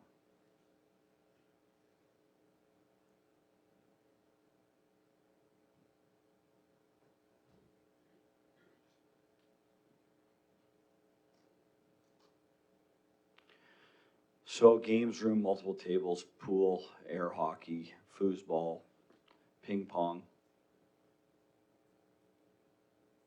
Really just a room with all amenities for games.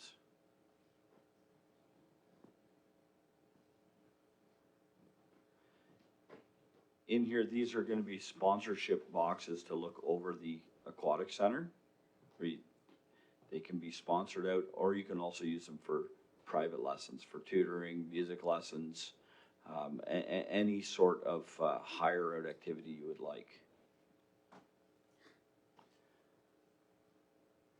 Another bathroom. We have a little medical clinic slash service room. So if we wanted to implement a physio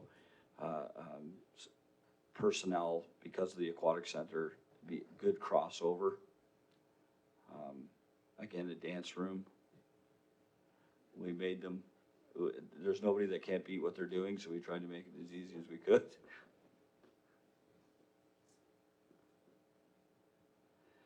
This is one of the first ballrooms.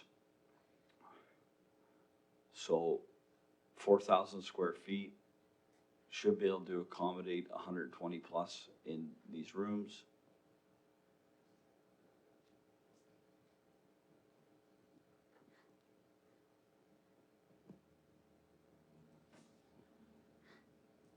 There's 2 of them in case you want to have a his and hers wedding.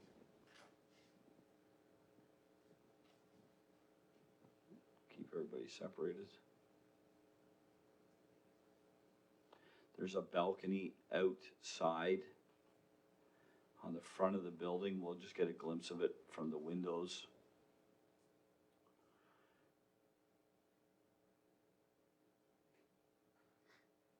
When we come around to, there's an upstairs cafe. There'll be a dumbwaiter or elevator from the basement kitchen area up to the second floor to both the cafeteria here and the ballroom. The balcony is outside this windows here, the smoking area.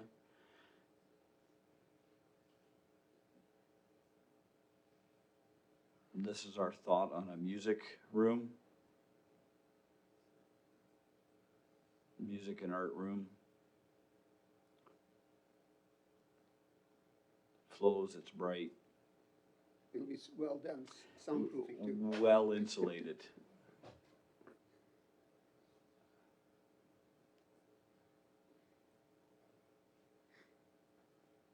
And then we have a fitness studio.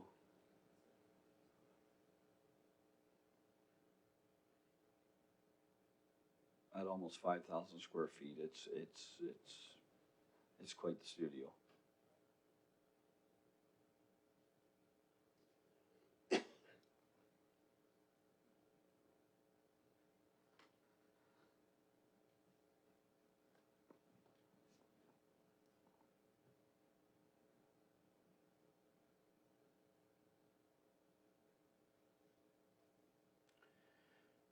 Security hub to oversee the building.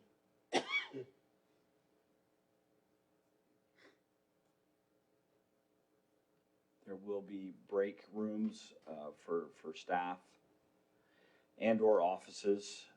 Again, there's going to be a bank of offices that could be utilized in many ways, either for staff on site or bringing in outside people that need office space for times.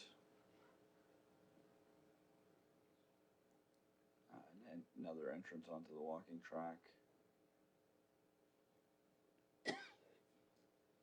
Don't mind the ceiling height, we haven't got that worked out yet.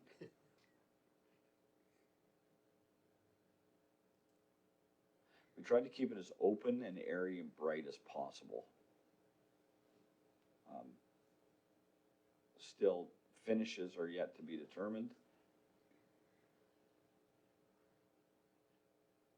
But as far as the interior of the building, I think it's a great place to start.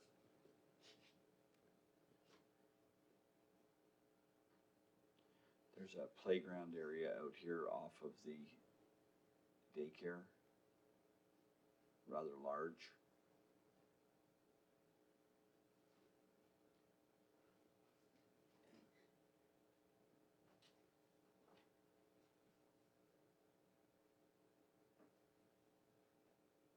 We didn't want anybody walking past the aquatic center on the way to the daycare, because that might disrupt everybody's day.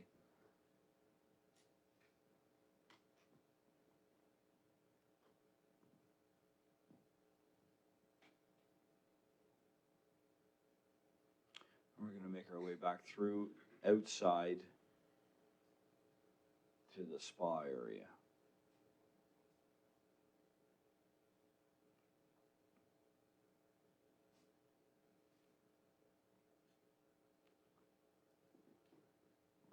Out here, we've implemented a walking trail. There's cascading pools, fire pit seating areas, meeting areas, cold plunges, steam rooms, big lazy river. These little tiny houses for warm up in the winter they would all have wood stoves in them. And as we come around the trail, you'll see these little rocky outcroppings. Those rocky outcroppings would actually be the saunas that would be built into the side of the embankment. So you'd go in and down, and they'd be like cave-like saunas.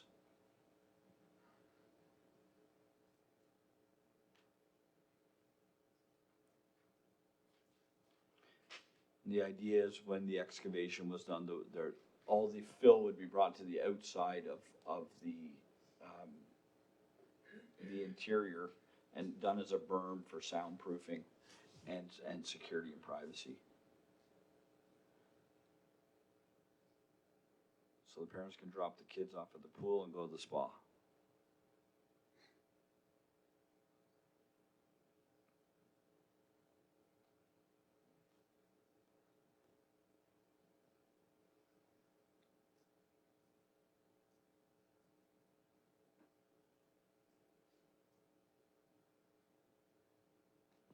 Everything's done with accessibility in mind. So where there is not a lift, there'll be a ramp.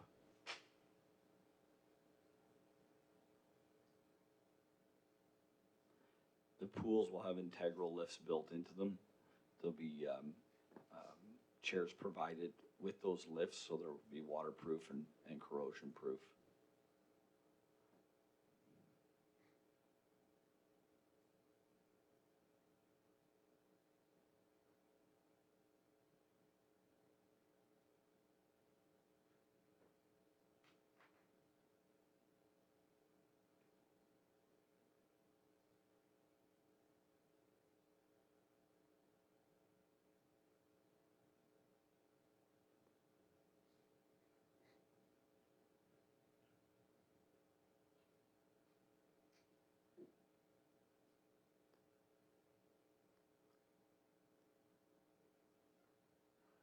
Some side notes, we try and use geothermal to heat the water for the pool, and then we'd use the off heat for the building. We'd also try, we'd like to implement windmills on the top of the gables of the whole building, so the building itself would end up being a power generation station eventually.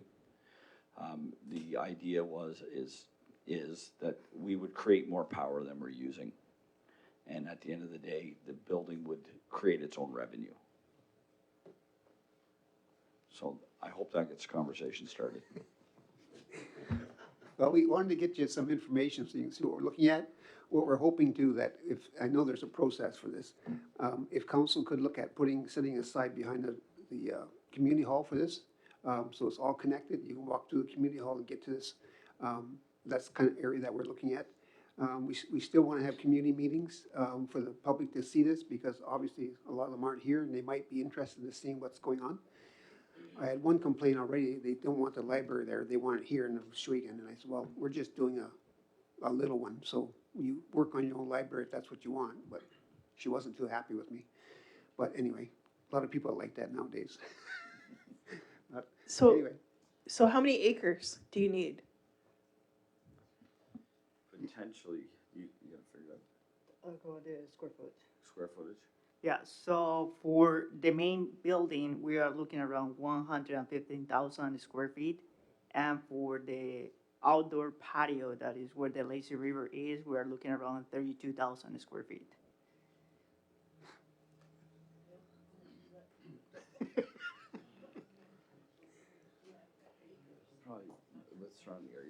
3 acres at the back of there. What's out there? About 3. Yeah, yeah, yeah. Yeah, I wanted to know that, the cost, We're gonna work on the cost. working on the Yeah, cost. we're working on the cost, because once we show this to the public, if they wanna take some stuff away, or they think a lazy river isn't right, then, we'll obviously get rid of it. There's other, if they, it may even go the other way, they want something else inside the building, right? So, because there's a lot of there's a lot of space there that we could use for a lot of things. So we're still looking at that. Okay, yeah, and I guess my other one is very beautiful. It's amazing because I think me and Deb were sitting here. I said the youth programs, the drop-ins. I'm going, and the music thing is wonderful. Is I thought about a lot of things. I think the other part about it too is the pool and the water. The maintenance has changed. It's a lot different than it was probably 10 years ago or even 15 years ago, because they had to put the I don't know, all the changes, and now I'm hearing It's all automatic.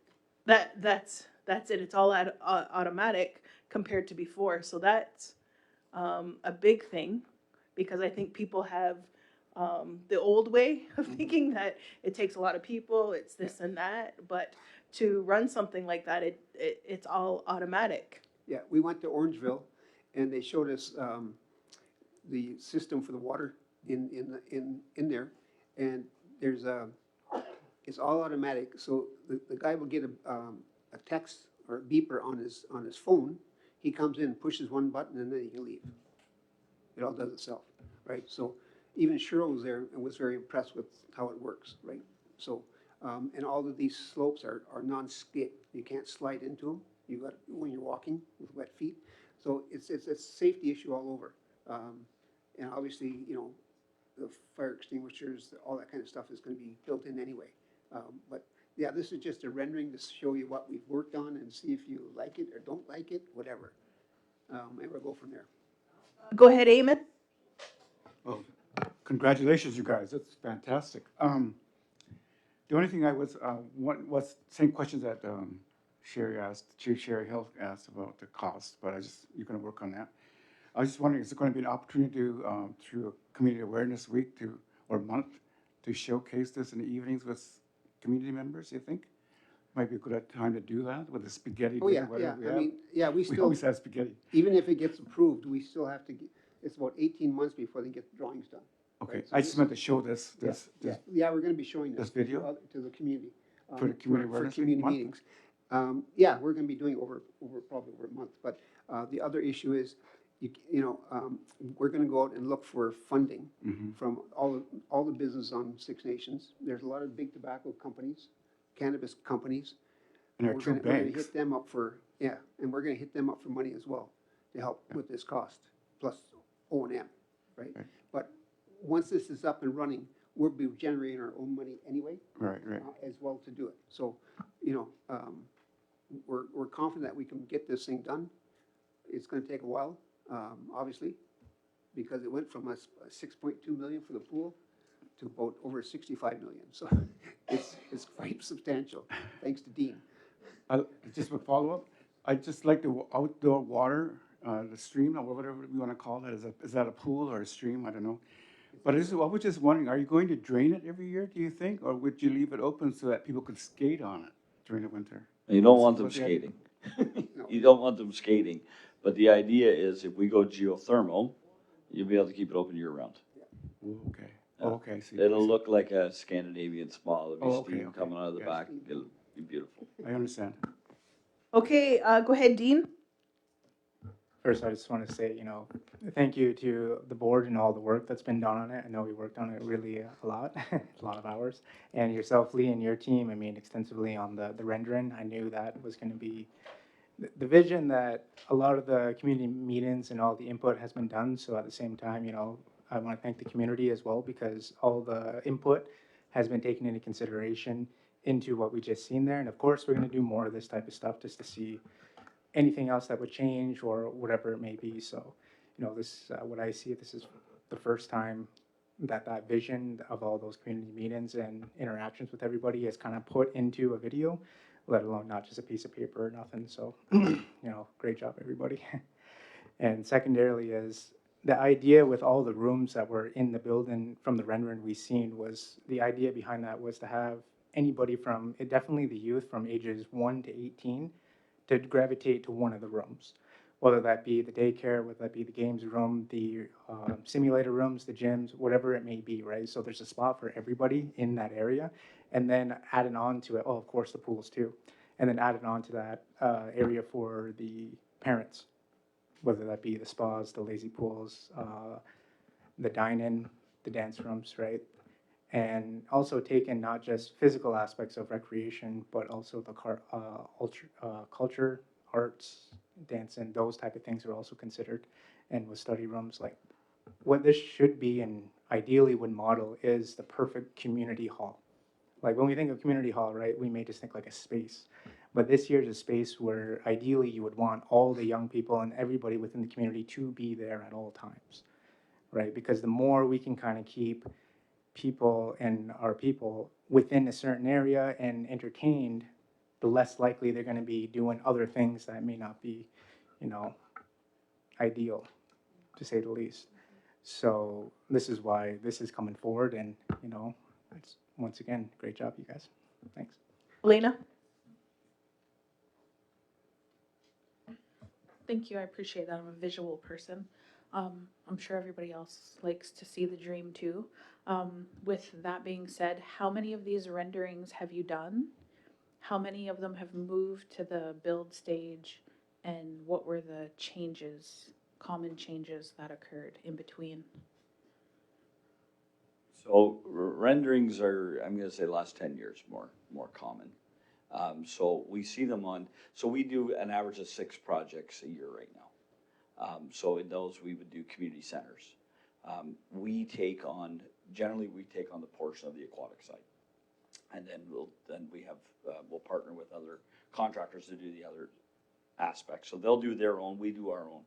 But as far as rendering goes, it's rather a new concept. So we've done probably 3 of them now. And so this one is the most involved, because generally when we get together, we go in for a municipality where there's not a lot of agreement. There's not a lot of people willing to sit around and be agreeable. So we are tasked with going to put something on paper, and we go put something on paper based on what we've done. Here was different because this is our 6th or 7th iteration, because we came back to the community and talked and changed it and went back again. So we've landed here after months and months of trying to get it right. So it's different. I would say this is the most in-depth rendering we've ever done, because it's the most input we've ever had. It's the most collaboration we've ever had. So it's completely different. So I'd say maybe this one stands alone. Okay, thank you. Just a side note, I'm no mathematician, but I think 1 acre is 43,500 square feet. So that would equate to, not including a parking lot, 3.37 acres. I figured 3 to 5 total, including parking. And there is enough land behind Community Hall for that. Go ahead, Audrey, then Leslie. Well done. Kudos, Arlene, Steve. Glad you guys met and asked those questions, because it's been a long time coming that we wanted a pool. I think just about everybody I talked to wanted a pool in the reserve. Just a couple of questions on it, and I'm sure you're going to take care of it, Steve, and your group. The O&M, you've already addressed, that's going to be taking care of that. Staffing. Where's staffing coming from? Well, we're gonna have to train people for what we want to do from here, from this community. Who's going to hire them and who's going to pay them? Audrey, we're still working some details out. Okay, well, just as long as it's on the board. Oh, yeah. Well, we know you gotta bring people in, you gotta pay them. Yep. You know. And security goes along with it, liability. Yep. And are there private change rooms there as well as just the open ones? Because I didn't really see them, and the washrooms are close to there as well. Mm-hmm. Didn't see them as well. My question is about the lots of windows there. Yep. For heat loss. What are the windows made from? Please tell me they're beyond glass. Right now, it's there's a ton of glass, but it's mostly so we can see what we're talking about, see what we're doing. On the interior, we'll remove some of it. It'll be insulated panels, and it'll be triple pane, gas-filled glass. Like the idea here is to try and build a sustainable building. So we want to keep the heat out and in, and same with the cold. So ground source heat. We're looking to do geo with heat pumps. We want to generate our own electricity. So with that, we'll also be looking at the best glass we can find. And it's changing. We just brought some stuff in from Poland that's very interesting. So the glass is changing. Technology is changing daily. By the time we get down to this, we'll have options. And I guess what is it made from? Because we have vandalism on the reserve, if you didn't know that. Well, again, you can have safety glass, but a lot What's of the building made from? the building itself, we've been talking about that. So it'll be a timber structure for the entrance. We want to do something in a timber, and then the exterior will be metal. That'll be rough for that. Yeah. Men's and women's fitness sections in the fitness room. It's not just all one big section for everybody, right? Well, right now, it's based on one room, but it's almost 5,000 square feet. So we want to put in partitions, we 100% can. Yeah. We can. What we see is curtains. What we see is curtains. They'll have a sliding wall or a curtain, so you can section it off and or open it up. So if you have private sessions or private trainers, you can section off certain sections for people. But it does open back up as a whole later. But there's other rooms as well we could use, because there's a number of rooms we can use for whatever. Wonderful. I guess the fire safety you're gonna take care of. I think that the insurance you're gonna take care of in 3.5 acres. Okay, those are my questions. Thank you for responding. I Yep. appreciate it. Yep, can you give her the mic, Arlene, mic, so, yeah, just so everybody can hear you. Thank you. Can you hear me? I approached Great and I told them what we were doing. This was 2 years ago. And when we get a list of people that we need, they said they would work with us to train them. And then, of course, if they're students, they'll be paying some of their wages.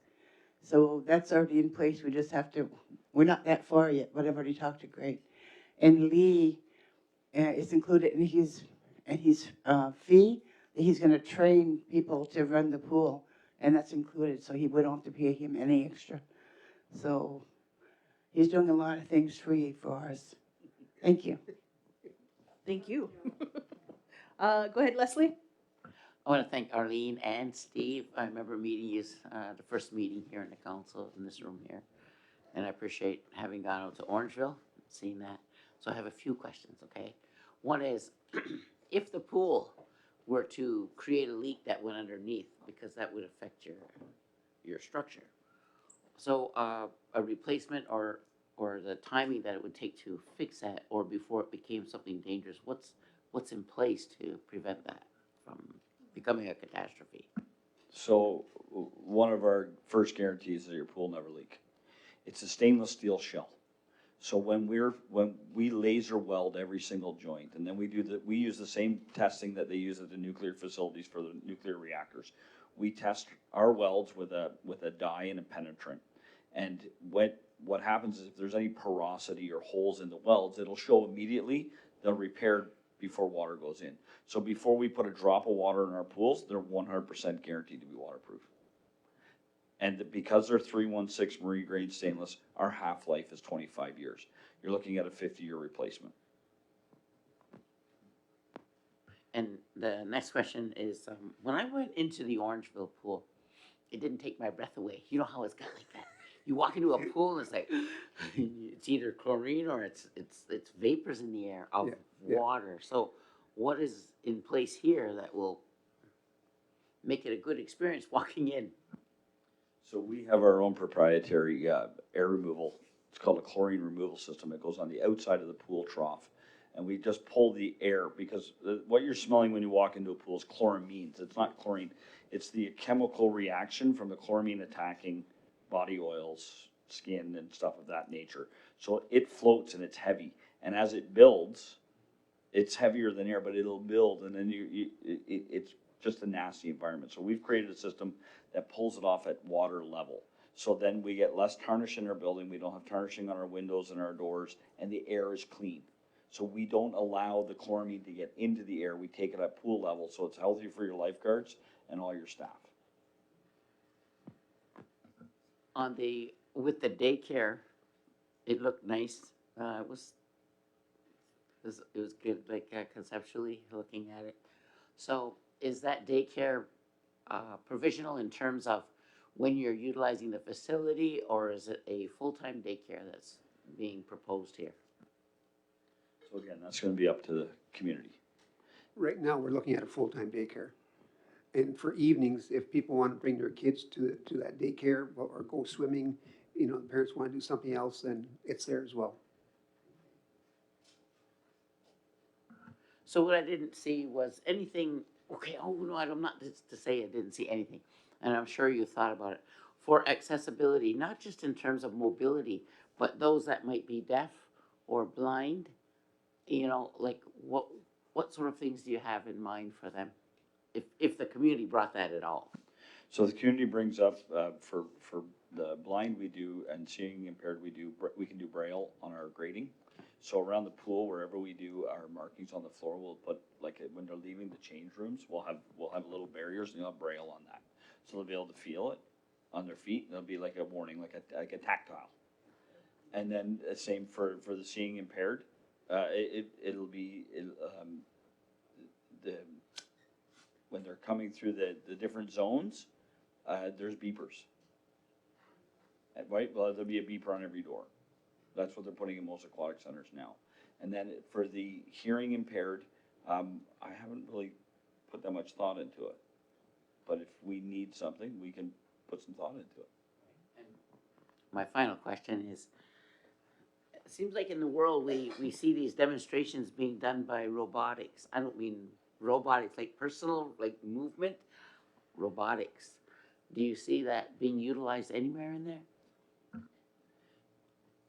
The way my mind's blown every time I turn on the TV. So, is it possible you could have robotic waiters? I don't know. Possibly you could have some staff. Again, our pools are fully automated, but we don't have a robot pushing the button as of yet. But tomorrow's a new day, so my mind's open to anything. You couldn't surprise me. I just want to say thanks for taking our community's ideas. This is the conceptual designing and the collaborations, and then we're here today looking at the visual picture. So it's good to see. Thanks. Thank you. We're very thankful for the opportunity, and hopefully, we just expand on it from here. So thank you. Go ahead, Dale. Yeah, just, I'll move to accept this as information with a comment. And that comment being, I know you want to set land aside, but I would recommend that maybe you talk to our lands membership office, and I know she's probably going to want a little more detail. And the other issue to be aware of is the utility locates, because I know in some of the area you're thinking is probably one of the main feeds for our water line going to the tower. So that's just some consideration when we look at the space. Okay. So, but I'll move on that, accepting this information, Chief. Okay, so it's been moved by Dale, second by Audrey. Is all in favor? Anybody opposed? See none, carried. Thank you very much, Council. And thank you for coming in and waiting patiently. Sorry.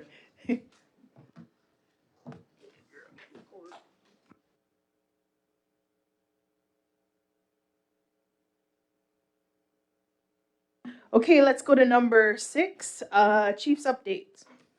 So I have 2 updates. One was from March 5th to March 19th. So March 5th, I delivered welcome remarks to the Advancing Indigenous People in STEM gathering that took place in Toronto. This is an annual gathering to connect students and professionals in areas of science, technology, engineering, and mathematics. March 12th, I met with Dr. Beverly Jacobs, the Vice Provost Indigenous at McMaster University. At McMaster would like to work with Six Nations to gain a better understanding of the community needs at Six Nations. Also, back then it was March break and little NHL, but I know it has happened. But I still want to say nyawa to all our youth and their families for their commitment to sport, team building, and of course having fun. And also congratulations to everyone who played, and everyone is a winner. March 17th, I visited the Bulldogs in Vaughan location to tour our facility and continue the discussion on how the Brantford Bulldogs organization may provide opportunities for Six Nations youth. It's hoped that some of our youth may be able to attend the Zach Hyman hockey camp this summer that the Brantford Bulldogs organizations they plan to visit Six Nations in the spring. March 19th, I delivered welcoming remarks at the Bridging Care and Culture event hosted this year by Norfolk General Hospital and West Haldeman General Hospital. This event is in its third year, is a gathering where the name and the host change, but the effort toward healthcare reconciliation does not. So this event was well attended by healthcare organizations, and it provides a safe place to learn and gain resources to better the quality of care for First Nations peoples. My next update is March 20th to April 9th. Hydro One in partnership with Honeywell will be completing electricity meter replacement work within Six Nations as part of an ongoing investment in strengthening the local electricity system, beginning the week of April 27th to replace electricity meters for residential and commercial customers. Residential customers can expect a very brief interruption of service, typically less than 5 minutes at the time their individual meter is replaced. For larger commercial customers, no outages will be occurring during replacement work. The Ministry of Natural Resources, M&R, has contracted Airborne Image to update topographic maps this spring. The purpose of this activity is to acquire update evaluation data that is suitable to support flood mapping, engineering, and infrastructure projects and other uses. Once the work is all completed, the data will be integrated into national data and be openly available. The Lands and Membership Geographic Information System technician is supportive of this initiative. JFK Law, in their March 2026 drinking water litigation update, they are planning a third trip to Six Nations, and they're beginning to sketch out a potential negotiation plan. JFK indicated they hope to have advanced discussions with Canada to discovery by this time, but Canada pushed this to April. We are planning to have our legal counsel provide an update at our next general council. March 30th, Indigenous Service Canada emailed to announce a new organizational structure for regions. ISK and First Nations Inuit Health Branch will be led by one Ontario Regional Director General. Lisa Westaway is the new RDG. Michael O'Byrne, now a special advisor, will assist Lisa for an undefined transition period. Many of our existing contacts remain the same. Travis Anderson, Susan Troniak, Nicole Paul, Valerie Flynn, and Natalie Pennefather. March 31st, Ministry of Long-Term Care, Minister Kusendova Bajist wrote to share that more than $850,000 for costs associated with Iroquois Lodge due for the June 2025 flood will be issued in the 2025-2026 fiscal year. On March 23rd, I provide a welcome of the Honoring Indigenous People, the HIP group, who do a youth reconciliation week each year. HIP travels across the country to give youth exposure and experience with different First Nation cultures. This year, 60 youth spent the week here on Six Nations from March 23rd to the 27th. The Indigenous Performing Arts Alliance honored Susan Gluclark in a celebration at Yogi's Barn on March 25th. I was able to welcome Susan to the territory and congratulate her on her 30 years of remarkable achievements. March 12th, the Governor General Leadership Conference is scheduled to visit all Canadian provinces and territories this year. The conference is meant to enable its emerging leaders to better understand the role they play within their communities and how they will contribute to Canada's role in key global local challenges, partnerships, and opportunities by visiting and experiencing the challenges. The theme of the conference is leading Canada's sustainable prosperity. Six Nations will be hosting 16 participants on May 26th. So the planning is still underway. So that's my update. Can I have a mover? Moved by Amos, second by Leslie. All in favor? Anybody opposed? See none, carried. Let's go to number 7, the CEO updates. Go ahead, Deb. Thank you, Chief. I have 3 announcements to make. The first one is regarding anyone interested in the First Nations Child and Family and Jordan's Principal Settlement Assistance.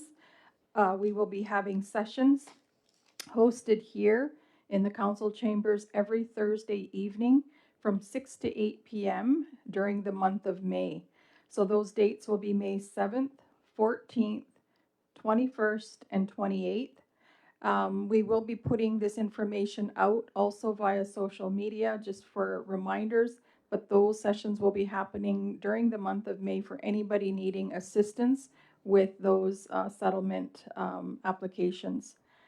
I also wanted to provide an update regarding the flood emergency that affected our community last June 18th of 2025. At that time, we had a total of 15 of our facilities, our infrastructure facilities that were impacted by that flood. And we have been diligently working with insurance and contractors to get buildings back in order. With 15 in total, you can imagine the work that's been involved. We are down to 2 buildings that are still having work done. And those 2 buildings are the crisis hub as well as our transitional housing. Both of those areas I'm expecting to be back in order by mid-May. So at that time, all buildings affected, with the exception of Iroquois Lodge, and as everybody knows, we are looking for the new build to occur there. So everything else will have been restored. And my last update is regarding the water claim litigation. We have been having community members questioning what's happening. And at the next General Council meeting on April the 28th, Molly Churchill, who is an associate with JFK Law, will be here to provide the community with an update. And those are my announcements. Nyawa. Okay. Can I have a mover to accept? Okay, accept as information. Moved by Carrie, second by Leslie. Question, go ahead. Deb, can you give us an update on the move from Delhi to Brantford? The last date was the middle of April. Is that still happening, or? It's likely going to be longer than that, Carrie, not much longer though.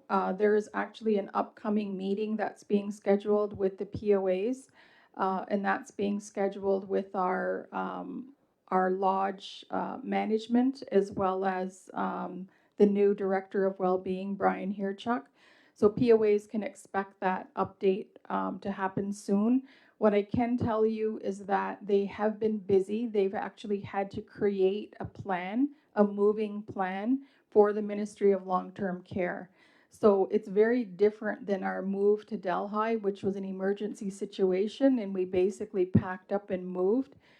Moving to Brantford is a lot more in-depth. There is a plan that has to be created. The team has been working with the Ministry of Long-Term Care. That plan has just been submitted for approval. Once approved, and we also have to ensure that the inspection that happened at the Fox Ridge site by the ministry, so there were some things that needed to be upgraded. We've been working with the city of Brantford on that, so they've been supporting that. And the one last thing that we had to put in place was a new call bell system. And so that paperwork is in for that system to be installed. The nice thing about that call bell system is it's something that we can take with us to the new facility once it's ready. So the last date that I've been given is likely going to be mid to late May for all of this to be approved by the ministry and for dates to be set. I know it keeps lagging on, but the issue is that we have to work and get approval for the move. So we've been working with the ministry on that. Okay, so it's been moved and seconded to accept as information. All in favor? Anybody opposed? See none, carried. Let's go to number 8.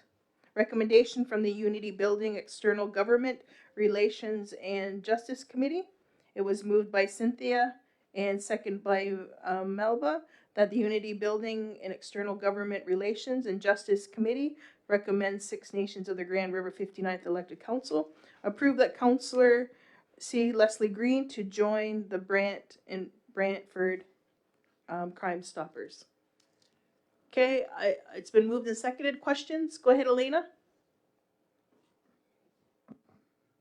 Yeah, I had a question about this before we started the meeting. So Natasha did some research, said it was brought to council, nobody offered to sit there, was recommended to go back to the community committee. So it's gone to, I don't know if it got to community committee because this is a recommendation from Unity Building. However, my concern with this was the ask from Crime Stoppers. They're asking for somebody to sit there to, the responsibilities are to attend or work at fundraising events and approaching businesses for money. So I don't understand why we would sit somebody there to work for Crime Stoppers. Cynthia or Melba, since you moved it, go ahead. Melba? Yeah, I originally, some months ago, was supposed to sit there, but I didn't hear from anyone. I did hear about a couple weeks ago, somebody said something about a breakfast, and I don't know if there was an invite to a breakfast or what it was. So Natasha and I think Shirley did some research, and it's my understanding that you have this resolution that's in place, and I do agree with Elena that we should not be fundraising. Like, they only meet every quarterly, but why would we be fundraising when we're so busy here in our own community fundraising for various opportunities to improve the community and how we live and relate to one another and other areas that fundraising help our community. So I agree that we shouldn't have anyone sit there at this time, but the Six Nations Police are involved with Crime Stoppers, and I don't hear a lot about it, but Dale and I and others will be at a meeting this coming weekend, and I certainly can find out what exactly the relationship is with one another. Okay, so go ahead, Leslie. Yeah, I'm curious about the Crime Stoppers. I had volunteered as nobody else was willing to take that position at that time. However, I'm thinking that there's potential that maybe when they have their meetings, they discuss fundraising. Or sometimes they want you to maybe man a table, woman a table, showing that Crime Stoppers is alive and well, either in our community or our surrounding areas. I don't know, and I won't know unless we attend at least one meeting, as opposed to saying it's all just about fundraising. Go ahead, Elena. The language from Dean McIntosh, who wrote the letter from Crime Stoppers, says, someone very well connected to the community that's willing to offer 1 to 4 hours a month of their time, someone that is good at fundraising events and approaching businesses for sponsorships. So, Melba, do you want to take this off the floor until you find out more information? Yes, we can do that, Dale and I, as I said. Yeah, but, yeah, it's very confusing, yeah, what exactly they really want of us. And as I said, I don't agree. Like, I certainly have the background of fundraising ever since we started the arena. I was the president of the Six Nations Women's Auxiliary fundraising, and from there, 18 years with foundation. It just goes on and on. We all have been here at Six Nations involved in with our children, for example, when they're in hockey, with fundraising. So we have a history, a good history of fundraising for our own community in various ways. So yes, I will find out more information concerning the relationship between our Six Nations Police and Crime Stoppers and bring that information back. Thank you. Okay, okay, Cynthia. So we're going to bring back more information. And Deb just wants to add something. Go ahead. Crime Stoppers have also indicated that it can be a Six Nations of the Grand River community member as well to sit in that position. So maybe that's something you can follow up with as well, Melba, and then we can put that out to the community as well if we want to go that route. Okay, that sounds good. Let's go to number 9, update from committee meetings. The first one is Education, Language, and Culture Committee. That was March 25th. Go ahead, Audrey. Thank you very much. We had a delegation come in from Wilfrid Laurier University Law School Partnership.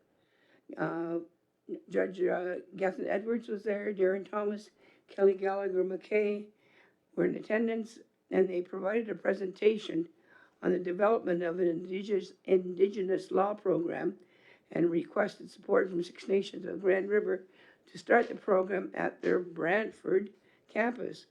Gethin Edwards provided background on the history of Indigenous law programs that started in Saskatchewan 50 years ago.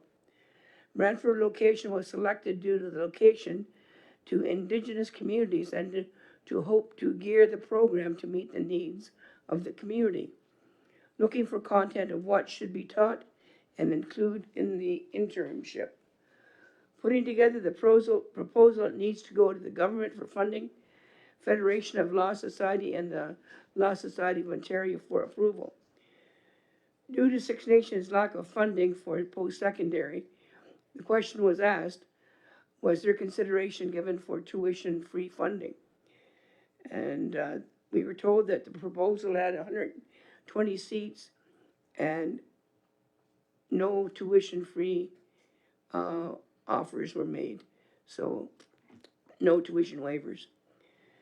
To meet the needs of the community, we asked if there would be specialized areas to include housing, land claims, etc. We were told that looking into the design of the curriculum meets the challenges that Indigenous communities face, including traditional values. And they hope that people who graduate can effectively advocate for change. And they will be looking at the Indian Act, self-governance, intergenerational trauma, etc. Wilfrid Laurier University would like a letter of support from council to be included in the proposal. And they would like to know if full council would like to have them come and do a full presentation, or if we will give a letter of approval. So it's this council's choice. If you want them to come in. Okay, is there any more to your update? Yeah. So we need an answer on that. Also, we had the Language Commission come in with their 5-year plan and work plan. And they have not received confirmation of any funding yet from GRE or HDI this year. The committee requested statistics, that's us, from the Language Commission on the number of students who they served. And Karen told us that just starting to compile the information and need to prepare graphically. But they did say that Mohawk has 11 students in year 2, Cayuga has 5 students in year 2, Onondaga has 12 students. Salaries have been aligned with appropriate salary grids. Cost to purchase land has been included in the budget. Looking to develop a plan to purchase land, construct a building to defer from paying rent or office and classroom space. Senior management is developing a capital plan, and that's down the road. That can come back. So that recommendation was moved by Amos and seconded by Elena. So that is also on our books here to approve. And then we had a delegation in from Deyo Hahaje Indigenous Knowledge Center, and it was moved by Elena and seconded by Amos that the Education, Language, and Culture Committee recommends to the Six Nations of the Grand River elected council to provide a letter of support for the Indigenous Knowledge Center for their application to the Downey Wenjick Foundation for funding in the amount of $15,000 for their reconciliation initiative titled Two-Row Friendship. The event between the secondary school in Burlington and Six Nations Polytechnic Secondary School will bring students together to learn about Haudenosaunee culture, participation in community-led artisan workshops, and build meaningful relationships grounded in the principles of peace, friendship, and respect. So there's another motion recommendation. And we also, just what Amos did here, we also approved to invite Travis to the council to do a presentation on the EQAO, which he has done. And the other one was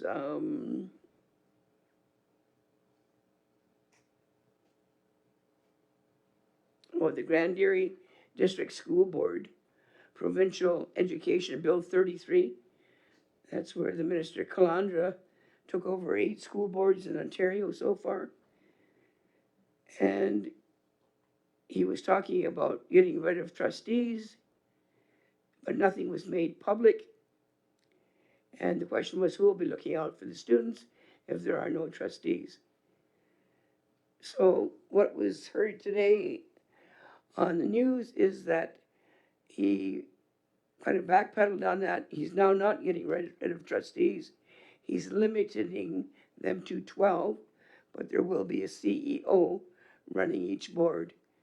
So that's a big, half of the Toronto District School Board it'll be cut in half.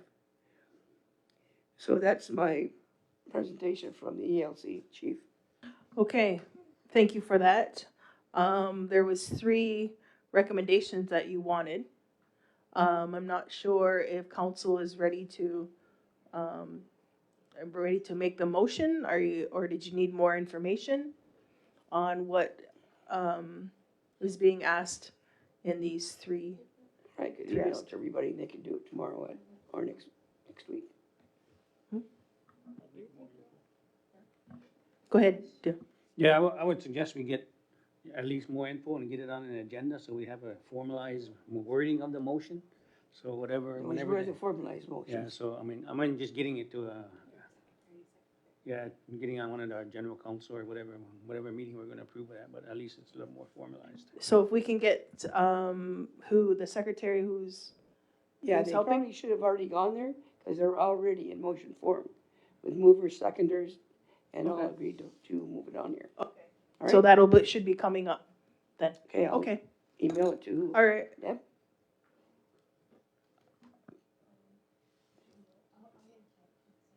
Natasha will reach out to Becky? Yeah. Okay, thank you.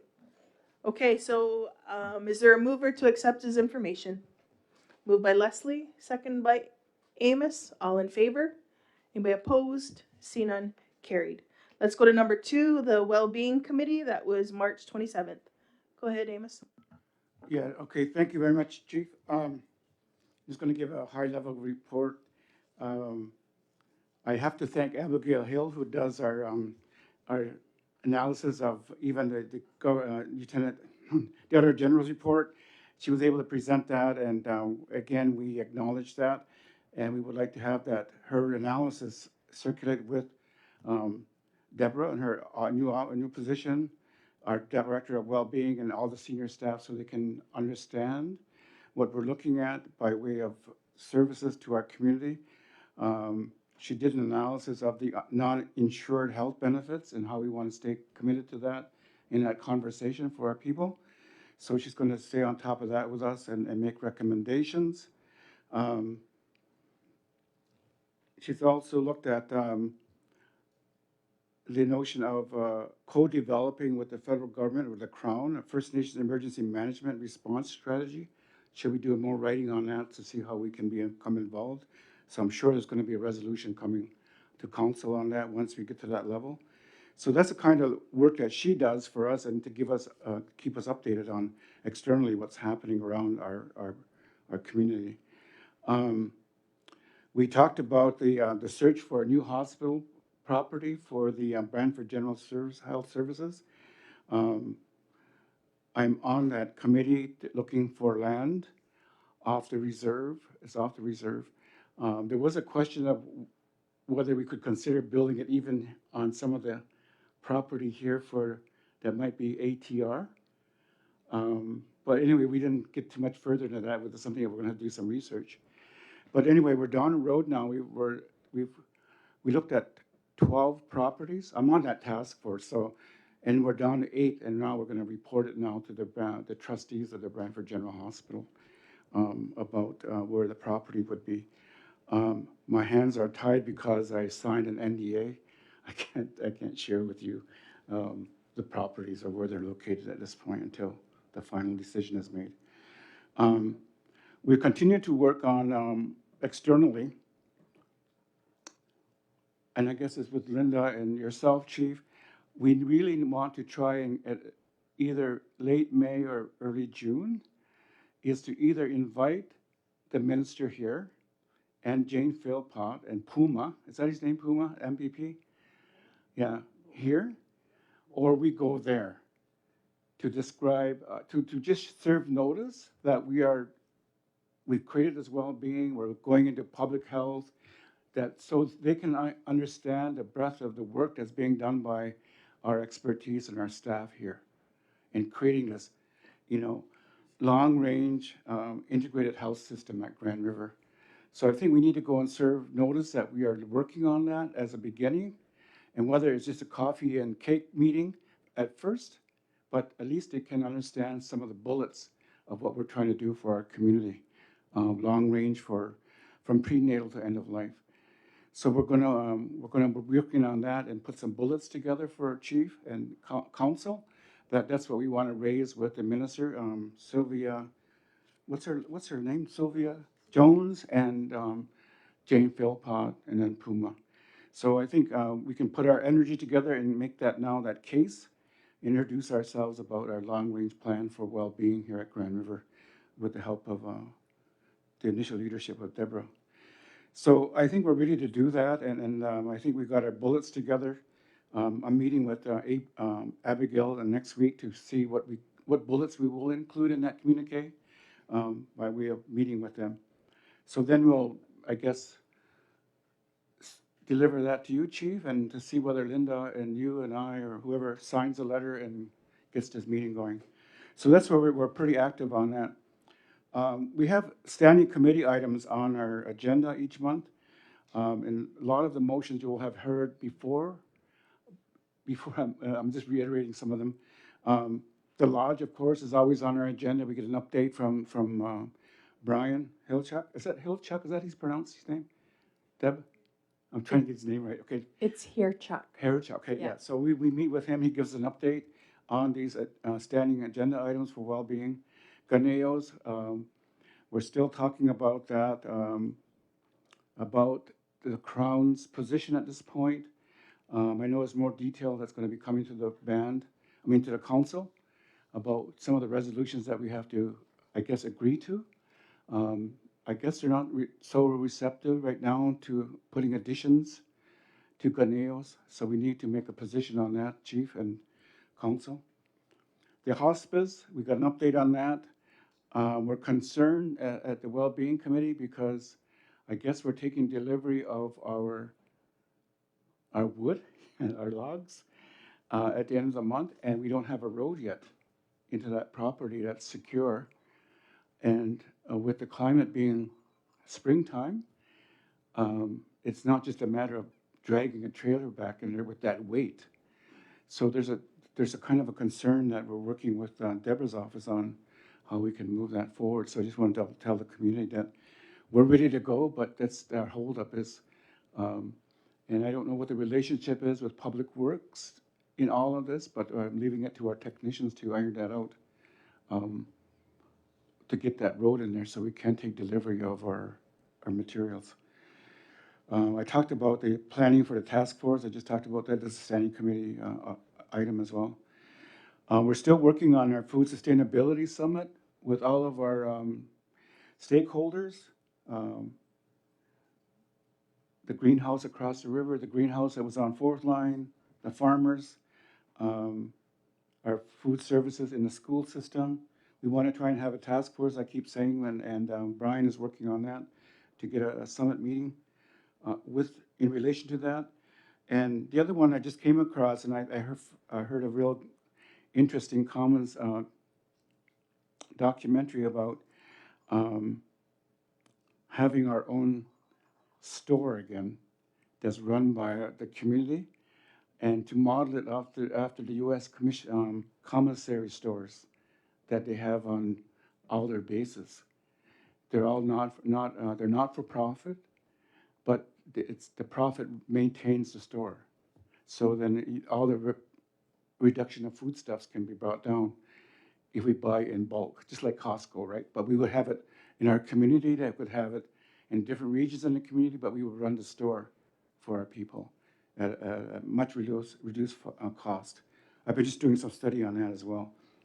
I'll be taking that to the Wellbeing Committee. It's a commissary kind of store that they have on military bases, where it's all cut, the prices are cut. We've been talking as well for Wellbeing to develop a community strategic plan so we can have a process to share our research, share our initiatives with the communities we can engage them. So we're working on that as well. We did have a short discussion on the Iroquois Lodge site selection. That's a going concern, but we'll bring more to the community and to council once we have more data on that as well and evidence about what we're going to do with that site plan. And finally, our political advocacy, I already shared. The main one that we would like the chief and her staff and our staff to join forces and go to the province now with that. I just wanted to end with the fact that I've been observing what's happening in externally as well. A lot of our health initiatives are prevented, are more not, is protective, I guess. Is what do we do after we incur or receive or, whatever we call it, to get a prognosis of some kind of disease. But there are some groups now let's look at preventative care as well. Like encouraging our communities to make sure they have a physical checkup every year. This was that kind of communication, so that all of our people can begin to, even when you turn into a teenager, to start having an annual health check, so that we can be more preventative. So we need to create a strategy around that as well, communications-wise. I know a lot of us wait until something happens and then we call the ambulance, right? but we could be doing things ahead of time, assessments and things like that. So we need to create a communication plan as well. I'll just share one last thing. I was able to go to the Liberal Convention in Montreal last week, and I got to vote on some big issues that the Liberal government is going to initiate. And the main one is that we voted on was to deter any conversation about privatization of health in Canada. So I got to show up my card, and so we're going to be against privatization of healthcare in Canada. So that's the main one that came out of that. I just want to share one more. I think that, I mean, there were some people who were contesting that one, but because there probably was some private doctors there. But anyway, the one that I really liked was the last one we did. It was number 20, was that they reaffirmed their support for reconciliation with First Peoples in this country. And that was unanimous. There was nothing, nobody voted against it. So that was good too. So I just wanted to share that as our political health in this community. So that's my report up to this point, besides having I would have to say, very well-organized minutes from Teresa. She's really on top of us, for our community. I'd like to thank her, because she keeps us well organized with our meetings. So thank you, Teresa, and for doing that. And that's what I'd like to say. I'd like to say we have a lot of great talent here in this community with our support staff. So, and she's one of them. That's it, Chief. Okay, all right, can I have a mover to accept his information? Moved by Hazel, second by Audrey. All in favor? Anybody opposed? See none, carried. Let's go to number 3, Community Committee. That was April 8th. Go ahead, Dean. Thank you, Chief. I'm just going to talk about the updated timelines for the maintenance and repairs on the Parks and Recreation facilities. So the blue track will be closed from April 13th to June 30th. That's for the resurfacing of the track. Along with that, the East Sports Field will also be closed from April 13th to June 30th, because that will be the construction zone during the track repairs. The West Sports Field will remain open to everybody throughout the construction period. And the horse track will have temporary access with public use from May 1st to June 30th for walkers and runners only from 8 a.m. to 3 p.m. And for event use, contact Parks and Recreation, because there will be limited access, and from May 1st to June 30th. For Ball Diamond number 1 and number 3, they'll be open from May 1st to August 2nd, and then they'll be closed from August 4th to October 31st. Ball Diamond 2 will be open, will be open May 1st till September 15th, and will be closed from September 16th to the remainder of the season, which is October 31st. So these are just temporary closures, right? So I think these closures are also just long overdue as well. So it's worth the wait, to be honest. And that's pretty much my update from the committee. Thanks, Chief. Okay, can I have a mover? Moved by Amos, second by Hazel. All in favor? Anybody opposed? See none, carried. Let's go to number 4, Built Environment, Climate Adaptation, Lands and Membership Committee. That was April 9th. Go ahead, Dale. Thank you, Chief. I'll be brief. I know our meeting was pretty short. A lot of the projects with the built environment, Derek, he updated, but I know he's working on 23 projects, and there hasn't been, I mean, everything is still progressing forward, so there hasn't been much change other than that they are moving forward in relation to some of those projects that he's working on. I know with the environment and with Sarah there, I know she's still dealing with the province, and I know they're looking a little more intently on the importation of fill, and I know with the warmer weather, it's probably going to pick up again. So hopefully we can move ahead with the bylaw that we're looking at creating. So I know we've been waiting for quite a while, so hopefully we can get it forward and get it to council to get it approved. We can look at what we can do, but she is working with the ministry on that to see what we can do ongoing. But I know I don't have it with me, but I know I shared the information last week. If people do have information that they can contact her office. Um, the other area is, I know with Public Works, I know he is moving forward with doing some summer repairs again with the road surfacing, and I know he usually plans for at least 3 roads. And I know we still have some funding that's available that came a few, I think last year. So he's looking at putting an additional list together for some additional roads to resurface. And so hopefully we can have that within the next couple of weeks to council. Any other issues that we did have been to council and have been approved or and motion forward. The one thing I am looking forward to, because I know it's been a little sporadic, is with the amount of reports that were coming to the committees to go to council and eventually to the community is, I know Deb's looking at a new format for the directors to share on what they're gonna share with all the committees. So I'm looking forward to seeing that report on what's gonna be utilized, and once we get it finalized, I guess, and approved, then maybe we can start sharing some of those even on social media, just to keep the community updated and informed on all the updates, what's happening with the departments. So other than that, Chief, that's my update. Okay, can I have a mover to accept as information? Moved by Audrey, second by Amos, all in favor? Anybody opposed? Seeing none, carried. Let's go to number 5, Finance Committee, that was April 10th. Go ahead, Elena. Yes, April 10th. So at council's request, I worked very diligently to kind of finalize a first draft of the funding request policy, which was done. And I presented that to committee. So we've had feedback from the committee as well as the outgoing CFO, Jennifer. I hope to, I believe it's on April 20th's general finance agenda in the open portion, so the community will be able to see that before it's accepted. We heard from Jennifer about the finance department. As I mentioned, she is outgoing, so there's some transition that's taking place, and she's on top of that as well as Deb.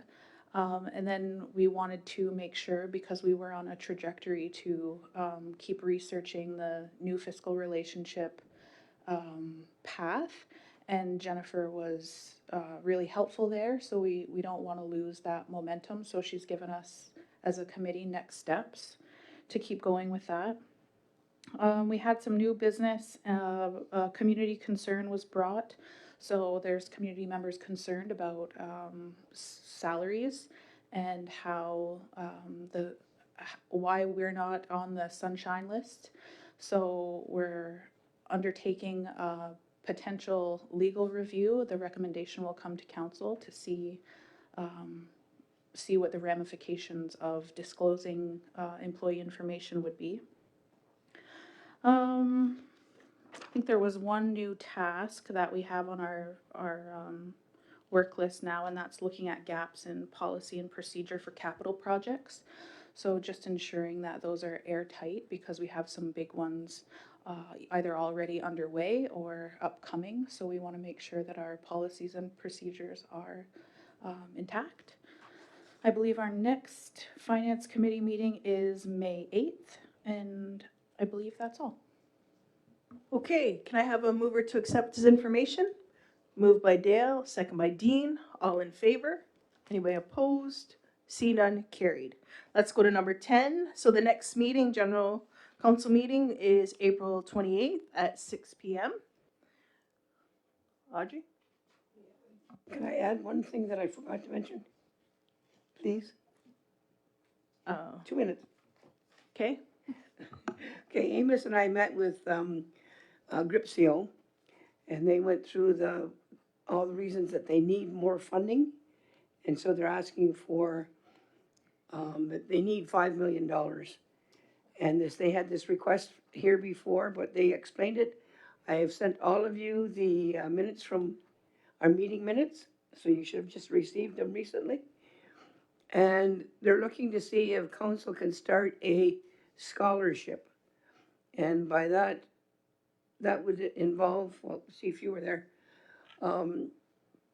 the major companies that on the reserve to ask them for money for this scholarship, as well as all the main companies that are working here and making money, such as Lenka, who's building Gawanio School, to ask them to put money into a scholarship, and that could offset the post-secondary students and have more of them be able to go to school and be able to afford to be at school once they were there. So you have that copy, and it'll be up for discussion for budget days. You know, anything else, Amos, I missed? Okay. We just asked that they would create a template for us, and that's what they're using, so that we could, instead of just giving them the money, the amount that we can give them, that we also would help to create a scholarship, that fund would go into a scholarship that we can control, and put limitations on it. So that was part of the conversation. Okay, now we're at number 11, motion to adjourn. Moved by Dale, second by Amos. All in favor? Anybody opposed? See none, carried. Thank you for joining us tonight, and have a great night, everyone.